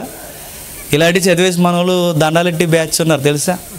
దేవుడు అంటే ఏమనుకుంటున్నావు, దేవుడు అంటే ఏంటో తెలుసా, దేవుడు అంటే సూర్యుడు. సూర్యుడేమో అది ఆయనే దేవుడు అంటే. ఇదిగో రాశాడు కదా, సూర్యుడు దేవుడు అంటే. దేవుడు అంటే సూర్యుడా? దేవుడు అంటే చంద్రుడా? దేవుడు అంటే చొక్కా? దేవుడు అంటే సూర్యుని అడుగుతున్నాం కాదు. అలా నమ్మే వాళ్ళు ఉన్నారు. అప్పుడప్పుడు చూస్తారా, దేవుడు అంటే ఎక్కడో లేడండి, ఇంకో ఈ ప్రకృతేనండి, చెప్పండి దేవుడు అండి మనల్ని కప్పాడండి అంటారు. అది కాదు, పోలికి ఏం చెప్తున్నాడంటే, యెహోవా సూర్యుడును కేడమును. సూర్యుడు అంటే వెలుగు, కేడమంటే, ఇప్పుడు దేవుడు సూర్యుడిని పోలితే బాగుంది, దేవుడు కేడమంటే మీకు బాగుంది కానీ క్లాసిక్ వర్డ్ డాల్ అంటారు కదా. డాల్ అంటే తెలుసా, గమేల ఎలా ఉంటుంది, సిమెంట్ గమేలా తెలుసు కదా, సిమెంట్ గమేలా ఇలాగ ఎవడన్నా బాణం ఎత్తి ఇలా అడ్డెడతాం కదా ఇలాగా, అది దేవుడు. అది కూడా గమేలా అంటే ఎలా ఉంటుందండి, దేవుడు గమేలా, డాలా దేవుడు అంటే దాని అర్థం ఏంటి, కేడం అంటే ఏంటి, కాసేవాడని. నా వెలుగు ఆయనే, చెప్పండి, నా రక్షణ ఆయనే, నా రక్షకుడు, నా వెలుగు. అంటే సూర్యుడు ఎలా వెలిగిస్తాడో నా వెలిగిచ్చువాడు ఆయనే, నా రక్షణ ఆయన. అంటే నాకు రక్షణ, నాకు నా కుటుంబానికి రక్షణ ఆయనే, నా వెలిగిచ్చువాడు ఆయనే. అందుకే ఆయన సన్నిధిలో ఉంటే నా ప్రయాణాలు కాపాడుతాడు, నా ఆరోగ్యం కాపాడుతాడు, నా యొక్క కష్టార్జితాన్ని కాపాడుతాడు, ప్రతిదీ కాపాడుతాడు, నా జీవితంలో నా బిడ్డలని కాపాడుతాడు. అన్నిటికన్నా గొప్పదని తెలియ చెప్పిన, దేవుడి కొరకు ఎక్కడైతే 2-3 కూడుకుంటారో ఎన్ని పనులున్నా పోయి అక్కడ కూర్చోండి, ధన్యత. అదే గొప్ప ధన్యత. చాలామంది అడుగుతుంటారు, చాలామంది మాట్లాడుతుంటారు, ఏంట్రా మీ ఆశ ఏంటని అడిగితే, సభల్లో రోజు తిరగడం మా ఆశ, ఎక్కడ దేవుడు మాట వినబడితే అక్కడ పోవడం మా ఆశ, చర్చిలో గంటలు కూర్చోవడం మా ఆశ, రాత్రులంతా ప్రార్థన చేయడం మా ఆశ, దేవుడి కొరకు అందరం కలిసి పాటలు పాడుకోవడం మా ఆశ. అక్కడే ఉంది మాకు ఆనందము, సంతోషం. ఏముందిరా ఆ సభలు అలా గంటలు కూర్చుంటారంటే, ప్రజెన్స్ ఆఫ్ గాడ్, దేవుడు ఉన్నాడు, ఆ ఫీల్ మాకు అర్థమవుతుంది. ఇంటి దగ్గర ఎంత దుఃఖం ఉన్నా అలా దుఃఖపడుతూనే ఉంటాం, ఇంటి దగ్గర ఏ బాధ ఉన్నా ఆ బాధలు అలా కొట్టుకుపోతూనే ఉంటాం. ఆ బాధ దుఃఖముతో వచ్చి ఆ దేవుడి సన్నిధిలో దేవుని పిల్లలతో పాటలు పాడి కొంచెంసేపు 1 గంట అక్కడ గడుపు, నీ మనసు ఎంత ప్రశాంతమైపోతుంది. దేవుడిని అనుభవించడం అంటారు దాన్ని. ఆ చర్చకు వచ్చి గడుపు, నీ దుఃఖము బాధ అన్నిటికీ సమాధానం, ఒక ధైర్యం, తెలియని ధైర్యం, ఒక సంతోషం, సమాధానం. చర్చకు వస్తే ఎందుకో తెలియని ఒక ఆనందము, ఒక ఆనందము. సంఘానికి వస్తే ఆనందము, సంఘానికి వస్తే ఎక్కడ లేని ధైర్యము. దేవుడిని అనుభవిస్తుంటాం. సంఘానికి వచ్చి కూర్చున్నప్పుడు ఏట్రా దేవుడు మీకు అర్థం అవుతాడంటే, ఆడికి అర్థం అవడు, చెప్పండి, మనకు అర్థం అవుతాడు. దేవుడు అక్కడ ఏమైనా కనబడతాడంటే దేవుడు కనబడ్డు, కానీ అనుభవిస్తాం, తెలుస్తుంటుంది మాకు. ఆ దేవుడిని ఫీల్ అవుతుంటాం, ఆ దేవుడి మాటలు అలా గంటలు గంటలు వింటుంటాం. ఏమైనా ముద్దేస్తుందంటే ఆయన గురించి అలా వింటుంటే మాకు ఎంత సంతోషంగా ఉంటుందో, మా ప్రాణం త్రెప్పరెళ్ళినట్టు ఉంటుంది. నేను ముగిస్తున్నాను. ఈ ఫీలింగ్ ఈ సభలో కానీ చర్చిలో కానీ ఎవ్వరికి రాకపోయినా నేను మళ్ళీ చెప్తున్నాను, మీరు భక్తిలో చాలా డేంజర్ జోన్లో ఉన్నారని మాత్రం మర్చిపోకండి. ఎందుకంటే నీకు దేవుని మాటే రుచించట్లేదంటే నువ్వు ఎంత ప్రమాదంలో ఉన్నావు గుర్తుపెట్టుకో. నువ్వు టైం చూస్తున్నావంటే దేవుని మాటలు చెప్పేటప్పుడు నువ్వు ఎంత ప్రమాదంలో ఉన్నావు గుర్తుపెట్టుకో. వారం అంతా ఇంటికాడే చచ్చావు, మళ్ళీ ఇప్పుడు గంట నువ్వు చర్చిలో ఉండలేకపోతున్నావంటే నీకు ఇంటిది చర్చి దగ్గరన్నా నీకు ఇంటి టైమింగే నచ్చేస్తుంది అంటే నువ్వు ఎంత ప్రమాదంలో ఉన్నావు గుర్తుపెట్టుకో. నీ సభలో ఉండాలనిపించదు, చర్చిలో ఉండాలనిపించదు, కార్యక్రమం చేయాలనిపించదు, ఎక్కడ ఉండాలనిపించదు. మరి ఎక్కడ ఉంటావురా కుదిరింగా? చచ్చిపోయాక శ్మశానంలో ఉంటావు అంతే. అప్పుడే కదలకుండా ఉంటాం, ఎప్పుడు ఇంకెక్కడ కదలు, అలా మట్టి హెత్తరు లెక్కకుండా సిలివేసి ప్రశాంతం కదలు. అప్పటి వరకు నీకు కాలు కుదురు ఉండదు, నీకు అప్పటి వరకు అంతే. ఇంకా నీకు ఇంట్లో ఉంటేనేమో ఇంట్లో ఉండు, కొంచెం పార్కులు అంటావు, పార్కులు ఉంటే కొంచెం పార్కులు ఉంటావు, థియేటర్ అంటావు, థియేటర్ స్నేహం అంటావు, సెంటర్ అంటావు, గోళ్ళు అంటావు, చెత్త అంటావు అని అడుగుతున్నాను. మరి చచ్చేదిరా, పరీక్షలు వస్తే వస్తావు, ఏమైనా రోగం వస్తే వస్తావు, అది పోయే వరకు పాస్టర్ గారి చుట్టూ తిరుగుతావు, ఏదైనా ఉద్యోగ ప్రయత్నాలు ఉంటే వస్తావు, సంసారంలో గొడవలు ఉంటే వస్తావు, తీరని రోగం ఏదో వచ్చి మీద అడిపోయిందంటే వస్తావు, అప్పుడు వస్తావు, అది తీరే వరకు కూర్చుంటావు, తర్వాత మెల్లగా ఎప్పుడు వదిలేస్తారా అని చూస్తావు. చర్చి విలువ తెలియని వాళ్ళు ఈ తరంలో చాలామంది ఉన్నారు. కొన్ని మాటలు రాశాడు చూడండి, 5వ వచనం చూడండి, నేను ముగించేస్తున్నాను. నీ వలన బలము పొందిన వారు ధన్యులు, నీ వలన బలము పొందిన వారు ధన్యులు. మరో వచ్చిన కింద వాడాడు చూడండి, నీ వలన బలం పొందిన ధన్యతలు 3 సందర్భాలు వాడతా చూడండి. నీ వలన బలము పొందిన వారు ధన్యులు. 2వ వచనమా, 5వ వచనంలో నీ వలన బలం పొందిన వారు ధన్యులు అని చెప్పాడు. మరో మాట ఎక్కడ వాడతాడు చూడండి, 4వ వచనమా, 4వ వచనం, నీ మందిరం మందు నివసించే వారు ధన్యులు. నెక్స్ట్ చివరి వచనం చూడండి, నీ యందు నమ్మిక ఉంచువారు ధన్యులు. ధన్యతలు ఎన్ని చెప్తున్నాడండి? 3. ఆ 3 ఎక్కడ చెప్తున్నాడు చూడండి. 1, నీ మందిరంలో ఉండేవారు ధన్యులు. నెక్స్ట్, నీ మందిరానికి వచ్చేటప్పుడు బలం పొందేవారు ధన్యులు. నెక్స్ట్, ఆ మందిరానికి వచ్చి నీ యందు నమ్మిక ఉంచిన వారు ధన్యులు. ధన్యత ఎక్కడుంది? చర్చిలో ఉంది. కానీ నువ్వు చర్చికి వచ్చి గొడవలు పెట్టుకుంటావు.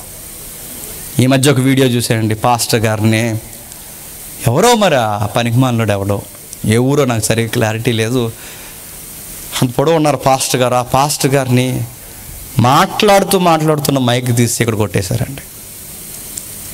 కొట్టేస్తే ఈ చివరి రక్తం కారిపోతుంది. పాస్టర్ గారు అలా ఒకరొకరు తోపిసలాడు జరుగుతుంది. దేవుని సన్నిధిలో రక్తాలు వచ్చేలా కొట్టుకుంటున్నారంటే వీళ్ళని ఏమనాలండి? పాస్టర్ గారిని కొట్టడం ఏంటండి? ఓకే, ఆయన ఏ కానుకల్లోనూ తప్పు చేశాడు, లేదా పర్సనల్ క్యారెక్టర్లో ఏదో తప్పు చేశాడు. కానుకల విషయంలో తప్పు చేస్తే పొమ్మను, ఇదిగో మీరు దేవుని కానుకల విషయంలో ఉంటే రాకండి అని చెప్పండి. దానికి కొట్టొచ్చా? క్యారెక్టర్ విషయంలో లూజుకుంటారే, పోరా ఎవడరా నేను సేవకుడు, పో బయటికి, నీలాంటి సేవ మాకు వద్దని పంపించే. ఇంతమంది విశ్వాసులు ఉండగా, అంతమంది చూస్తుండగా ఆయన లాగు నువ్వు కొట్టావంటే నేను అనుకుంటానండి, వీడు త్వరలోని వీడు ఉరుతాడు మెడలో వేసుకుంటున్నాడు. సౌలు డిస్టర్బెన్స్ అయిపోయిన తర్వాత సౌలు వస్త్రము కట్ చేసినందుకు దావీదు అన్నాడట, అనవసరంగా కట్ చేశానేమో అనుకున్నాడు. వస్త్రం కట్ చేసి వీలాడండి దావీదు. అదే సేవకుడు, నువ్వు రక్తం వచ్చేలా కొడుతున్నావంటే నీకు సన్నిధి విలువ తెలిసిందా? సేవకుడి విలువ తెలిసిందా? నువ్వు దేవుని అడుగుతున్నావు, ఒకవేళ ఆయన తేడా ఉంటే తేడా వద్దని చెప్పండి, పొమ్మని చెప్పండి, అంతేగాని కొట్టడం ఏంటండి? దేవుడు చెప్తున్నాడు, రే ధన్యకరమైన ప్రదేశంలో రక్తాలు ఒలిగేలా కొట్టుకున్నారట. మీకు సంఘం విలువ తెలిసిందా? సంఘానికి వచ్చి ఈ 2 నెలలు ఏం ఆడుకుంటారు చెప్పిన, సంఘానికి వచ్చి ఏ పార్టీకి వెళ్తుంది అంటావు? టీడీపీ వస్తుందా లేదా వైసీపీ వస్తుంది అంట? నీ బొంద వస్తుంది. టీడీపీ వస్తుందా వైసీపీ వస్తుందని నువ్వైతే రావు, గుర్తెట్టుకో. ఇలాంటి మాటలు పడితే ఇంకొక 2 రోజుల్లో సంఘానికి రావు నువ్వు. ఇంకా ఏది వస్తే నీకెందుకు, నీకు అంత ఇంట్రెస్ట్ అయితే పో కార్యకర్తగా. ఇక్కడ కర్తగా పనిచేయవు నువ్వు, ఈ కర్తకి ఈ కార్యానికి కర్తగా పనిచేయవు. పోయి మోసుకుని తిరుగు ఆ పాలకొల్లు సెంటర్లో, ఈ వీధుల్లో, మీ నడి వీధుల్లో సిగ్గు లేకుండా జెండా మోసుకుని తిరుగు. నీకెందుకు దేవుని సంఘంలో కర్త? ఇక్కడికి వచ్చి నువ్వు రాజకీయాలు ఎందుకు మాట్లాడుతున్నావు? ఇక్కడికి వచ్చి చెత్త ఎందుకు మాట్లాడుతున్నావు? ఇది దేవుని సన్నిధి. ఇక్కడ తిట్టడానికి వీలు లేదు, కొట్టడానికి వీలు లేదు, పార్టీల కొరకు మాట్లాడడానికి వీలు లేదు. ఎందుకంటే ఇది ధన్యత. ఈ ఇచ్చిన ధన్యతను నిలబెట్టుకో. ఆయన మందిరంలో ఉండడం ఒక ధన్యత, ఆయన మందిరానికి వచ్చే ముందు బలం పొందడం ఒక ధన్యత, వచ్చిన వారు ఆయన యందు నమ్మకం ఉంచడం ఒక ధన్యత. ముగించేస్తున్నాను. ఇప్పుడు యెరూషలేము మందిరం లేదు మనకి. ఈ సాంగ్ అంతా అప్లై చేసుకుందామంటే ఉందా? లేదు. ఇప్పుడు యెరూషలేము మందిరం లేదు. యెరూషలేము వెళ్ళడానికి క్రొత్త నిబంధన సేవకులకి, క్రొత్త నిబంధన విశ్వాసులకి పర్మిషన్ లేదు. అది భక్తే కాదు, మార్చేశాడు. ఇప్పుడు మనకి మందిరం కాదు రమ్యము. ఇప్పుడు మనకి మందిరము కాదు, దేవాలయము కాదు. ఈ దేవాలయం సొగసులు లేదా ఆ సన్నిధులు అక్కడ గడపాలని ఆ ప్రివిలేజ్ ఇప్పుడు మనకు లేదు. మనకు వేరే ఉంది. ఇప్పుడు దేవాలయం కన్నా గొప్పవాడు ఉన్నాడు. ఎవరు చెప్పండి? ప్రభు అయిన యేసుక్రీస్తు వారు. ఇప్పుడు మనకి సౌందర్యం ఎవరు చెప్పండి? ప్రభు అయిన యేసుక్రీస్తు వారు. ఇప్పుడు మనం ఎవరిని చూడాలని ఆశ ఉండాలి చెప్పండి? ప్రభు అయిన యేసుక్రీస్తు వారు. ఈయన ఎక్కడ కనబడతారో చెప్పండి? ఎక్కడ ఇద్దరు ముగ్గురు కూడుకుంటారో అక్కడ నువ్వు పూజించే ప్రభు ఆసీనుడై ఉంటాడు. గుర్తుపెట్టుకో. దేవాలయం కన్నా గొప్పవాడు. ఈ సంఘానికి ఎందుకు వస్తున్నారంటే ఏసీ ఉంటుందని రాకూడదు. గుర్తుపెట్టుకో. ఈ సంఘానికి ఎందుకు వస్తున్నారంటే సాంగ్స్ బాగా డీప్గా పాడతారని రాకూడదు. బాక్స్ బద్దలాచి పదాలు వచ్చేవాటే. ఈ సంఘానికి ఎందుకు వస్తారంటే గుర్తుపెట్టుకుని పాటలు ఎత్తారండి అందరికీ. అందుకు రాకూడదు. గుర్తుపెట్టుకో. ఇచ్చిన వాళ్ళు మర్చిపోకుండా పేపర్ మీద రాసుకొని చదువుతారండి. అందుకు రాకూడదు. గుర్తుపెట్టుకో. సంఘానికి ఎందుకు రావాలి? ఇక్కడ క్రీస్తు అనే ఆయన ప్రజెన్స్ ఉంటుందండి. అందుకు వస్తున్నాం. యేసుప్రభు ప్రేమని సంఘంలో చూస్తాం. యేసుప్రభు యొక్క ఆదరణ సంఘంలో చూస్తాం. యేసుప్రభుని అనుభవిస్తాం. యేసుప్రభు ఒకవేళ కళ్ళ ముందుంటే ఇదిగో ఇలాగే ప్రేమిస్తాడేమో, ఇలాగే ఆదరిస్తాడేమో, ఇలాగే వెల్కమ్ చెప్తాడేమో, ఇలాగే మాట్లాడతాడేమో, బాధలు దుఃఖాలు తీయడానికి ఇదిగో ఈ ప్రేమను కురిపిస్తాడేమో. ఇక్కడ వీళ్ళ మధ్య ఆయన ప్రేమను మేము అనుభవిస్తాం. అందుకే సంఘానికి వస్తున్నాం. ఒక విశ్వాసకు ఉండాల్సిన ఆశ ఏంటో తెలుసా? నేను ముగించేస్తున్నాను. ఒక విశ్వాసకు ఉండాల్సిన ఆశ యేసు ప్రభుని త్వరగా చూడాలి. ఆ రోజు వాళ్ళు యెరూషలేము మందిరాన్ని త్వరగా చూడాలనుకున్నారు. ఇప్పుడు మందిరం కన్నా గొప్పోడు ప్రభు అయిన యేసుక్రీస్తు. ఆయన త్వరగా చూడాలి, ఆయన త్వరగా చూడాలి. అందుకే పౌలు గారు చూడండి, ప్రభువా వెనుకున్న వాటిని మరిచి ముందున్న వాటి కొరకే ఎగిరిపడుచున్నాను. ప్రభువా త్వరగా వెడలిపోయి నీ యొద్దకు రావాలని కోరుచున్నాను. బ్రతుకుట నీ కోసమే, చనిపోతే నీ దగ్గరకు వస్తానన్న లాభమే అన్నాడు. అపోస్తులు ఎప్పుడు ప్రభువుని చూస్తామా, ఎప్పుడు ప్రభువుని చూస్తామా, ఎప్పుడు అందుకే వాళ్ళ మెడల మీద కత్తిలెట్టిన ఆనందించారండి. ఎందుకు చెప్పినా ఈ రోజుతో మేము ప్రభువుని చూడడానికి వెళ్ళిపోతున్నాం. ఇప్పుడు మీకు చెప్తున్నాను, రేపే ప్రభువుని చూసేస్తారు మీరంటే ఎంతమందికి ఆనందంగా ఉంటుంది చెప్పండి.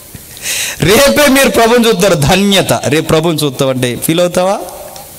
ఏంటండి అప్పుడే చచ్చిపోమంటున్నారు అంటారా? రేపే మీరు మీకు ధన్యత కనబడబోతుంది. దేవుడు మీకు కనబడతాడంటే మీకు ఎలా ఉంటుంది? ప్రైజ్ గాడ్ అంటారా? కానీ అపోస్తులు అంటారట, పౌలు రేపు నిన్ను నీరో చక్రవర్తి చంపేస్తా అన్నారా అంటే ఫీల్ అవుతాడు, బాధపడతాడు. ఎందుకంటే ఆ ఫీల్ ఎందుకు చెప్పినా నేను వెళ్ళిపోయిన తర్వాత సంఘానికి రెఫరెన్స్ ఎవరు ఉంటారని ఫీల్ అవుతాడు. నెక్స్ట్ వెంటనే ఆనందపడతాడు. ఆనందం ఏడు చెప్పినా త్వరగా నేను ప్రభు దగ్గరికి వెళ్ళిపోతున్నాను. నిజంగా బతికేసిన వాళ్ళు, దేవుడి కొరకు జీవించిన వారు, వాళ్ళు అన్నీ కట్టుకుని దేవుడి కొరకు బతికిన వారు ఏమి గుర్తు చేసుకుంటారో చెప్పినా డౌట్ లేకుండా ఖచ్చితంగా ప్రభుని చూస్తాం. ఈ మధ్య మిషనరీలు చనిపోయారు. ఆయన పేరు టామ్ క్లియర్ అని, తిమోతి క్లియర్.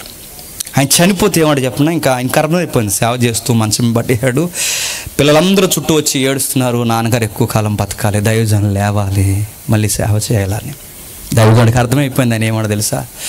ఇంక నేను బతకాలని ప్రార్థన చేయకండి, నాకు ఆ ప్రార్థన వద్దు. నేను బతకాలని ప్రార్థన చేయకండి, నాకు ఆరోగ్యం రావాలని ప్రార్థన చేయకండి.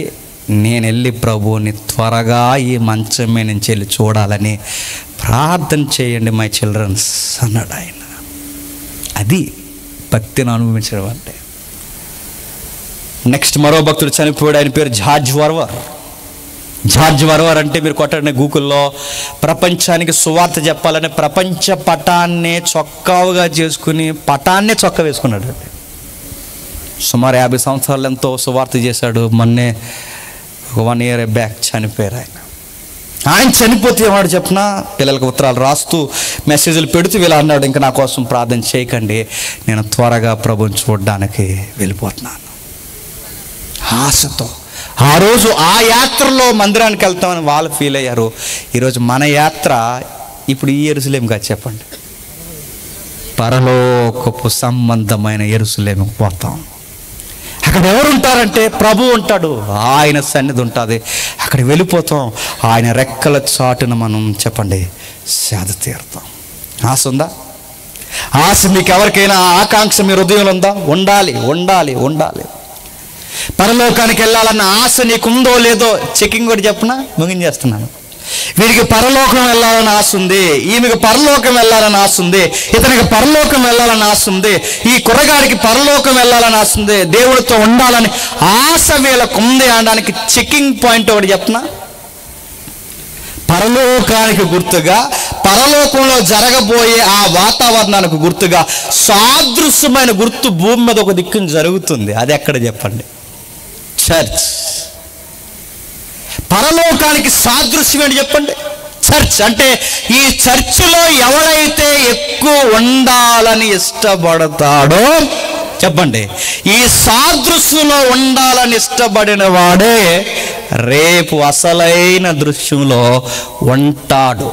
నీకు ఇక్కడ ఉండాలని అనిపించడం లేదంటే రేపు నీకు పరలోకం వెళ్ళినా బోరు కొడుతుంది. అయ్యా గుర్తుపెట్టుకో, నీకు ఇక్కడే ఉండాలనిపించడం, నువ్వు అక్కడ ఉండలేదు. ఎందుకంటే ఇక 1 గంట ఆరాధనలో ఉండకపోతే ఇంకెప్పుడు ఆరాధనే ఎక్కడ ఆయన సన్నిధిలో ఆరాధన ఉంటుంది, ఆయన సన్నిధిలో ఆయన అధికారం ఉంటుంది, ఆయన సన్నిధిలో ఎప్పుడు గాన ప్రతిగానాలు జరుగుతాయి. నువ్వు ఇక్కడే ఉండలేకపోతే రేపు అక్కడ ఉండగలవా? ఇక్కడే ఈ మాటలే 1 గంట నువ్వు దేవుని కోసం వినవడకపోతే యుగాలు అక్కడ దేవుని కొరకే మాట్లాడతారు, దేవుని కొరకే పాటలు పాడతారు, దేవుని కొరకే ఆరాధన చేస్తారు. అక్కడ ఉండగలవా?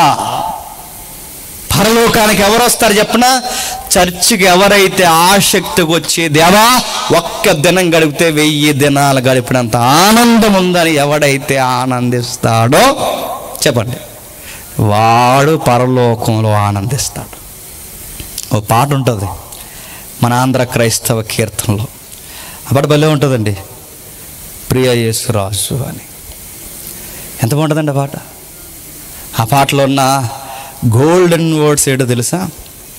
వాళ్ళు ఒక మాట మాడతారు, ప్రియ యేసురాజు నాకేమొద్దు, నేను చూస్తే చాలు. ఎంత మంచిని అడుగుతాడు. రాసిన ఆయనకి ఎంత భక్తి ఉంటే ఆ పదాన్ని పెడతాడండి. కొన్ని పదాలు ఊరికే రావండి, కొన్ని పాటలు చూస్తుంటే అరే అచ్చం మన ఫీలింగ్ రాస్తాడు రేనా అనిపిస్తుంది. ఆయన ఎంత బాగా రాశాడు చూడండి, ప్రియా యేసు నేను చూస్తే చాలయ్యా, నేను చూస్తే చాలు. ఓ పదం ఉందండి, చాలా పదాలు ఉన్నాయి అందులో, నిష్కలంక పరిశుద్ధులలో పేదనని. ఏంటంట?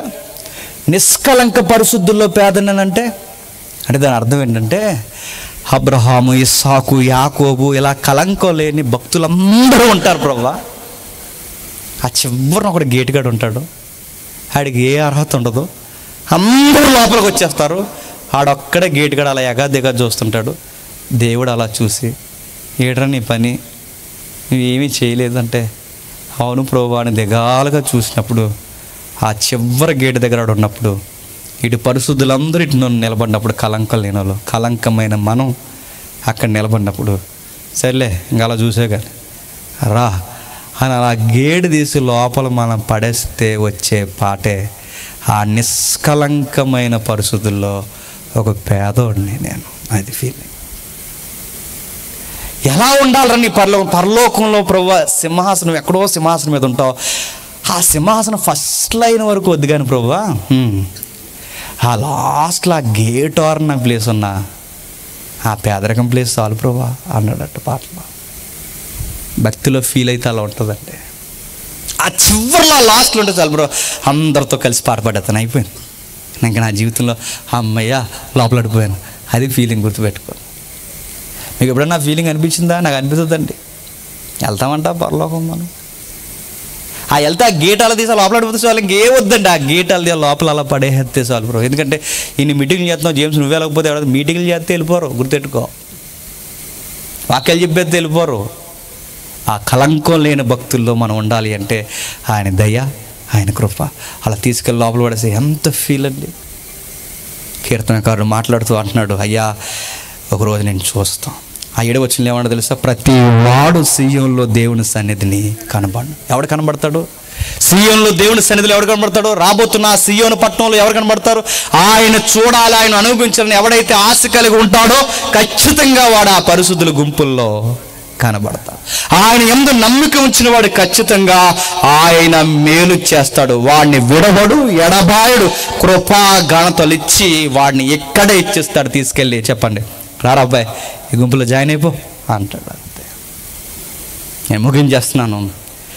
ఈసారి చర్చికి వెళ్ళే ముందు కాస్త వాళ్ళు దగ్గర పెట్టుకుని వెళ్ళండి. చర్చికి వెళ్ళే ముందు త్వరగా వెళ్ళాలని ప్రయత్నం చేయండి. దేవుడు ఈ వారం నాతో ఏం మాట్లాడతాడని ప్రయత్నం చేయండి. సేవకుడు ఈరోజు దేవుడు మాటలు నాకు ఏం అందిస్తాడని వినే ప్రయత్నం మనసంతా ఖాళీ చేసుకుంటారండి. వచ్చినప్పుడు దుఃఖాల బాధతో వచ్చినప్పుడు, దేవా నీ ప్రజెన్స్ నేను అనుభవించేలా నాకు ఆ ఫీల్ ఇవ్వు ప్రభు అని రండి. ఖచ్చితంగా పీస్ మనకు దొరుకుతుంది. అది ఎలా అంటే దానికి వర్డ్స్ లేవు, దానికి చెప్పలేము, దానికి వివరణ లేదు. దాన్ని ఫీల్ అవ్వాలి, అనుభవించాలి.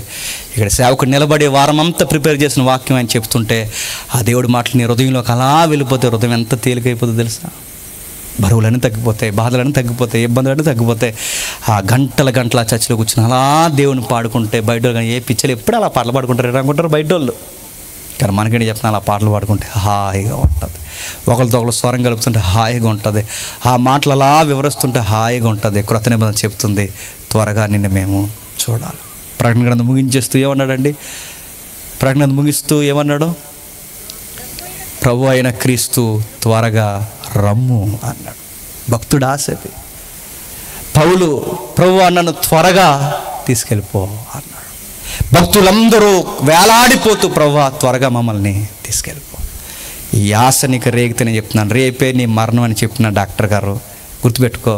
ఓ పక్క బాధ ఉంటుంది, కుటుంబాన్ని వదిలి వెళ్ళిపోతున్నామని. రెండో పక్క అన్నిటికన్నా ఆనందం ఏంటి చెప్పిన, నేను రేపు నా దేవుణ్ణి చూడబోతున్నాను. రేపు అమెరికా వెళ్తున్నావురా అంటే ఎలాగైతే నిద్రమో చెప్పండి, రేపు దేవుని సన్నిధికి వెళ్తున్నావురా అనగానే డాక్టర్ గారు కూడా చెప్తాం, డాక్టర్ గారు థ్యాంక్స్ అండి, రేపు నేను దేవుడి దగ్గరికి వెళ్తుంటే ఆయన పిచ్చెక్కిపోయి వెళ్ళిపోతాడు బయటికి. చెప్పాలి ధైర్యంగా, ఎస్ థ్యాంక్ యూ డాక్టర్, ఈ రోజుతో ఈ లోకంతోనే వదిలి వెళ్ళిపోతున్నాను, నా దేవుడిని నేను చూస్తాను. ఈ నమ్మకం ఉందా? ఈ నమ్మకాన్ని ఇప్పుడే నువ్వు అనుభవించాలనుకుంటున్నావా? ఎవ్రీ సండే అనుభవించు, అనుభవించు, అనుభవించు. ఒకరోజు శాశ్వతమైన అనుభవాల్లోకి వెళతావు. దేవుడు నిన్ను దీవించును గాక. ప్రార్థన చేసుకుందాం.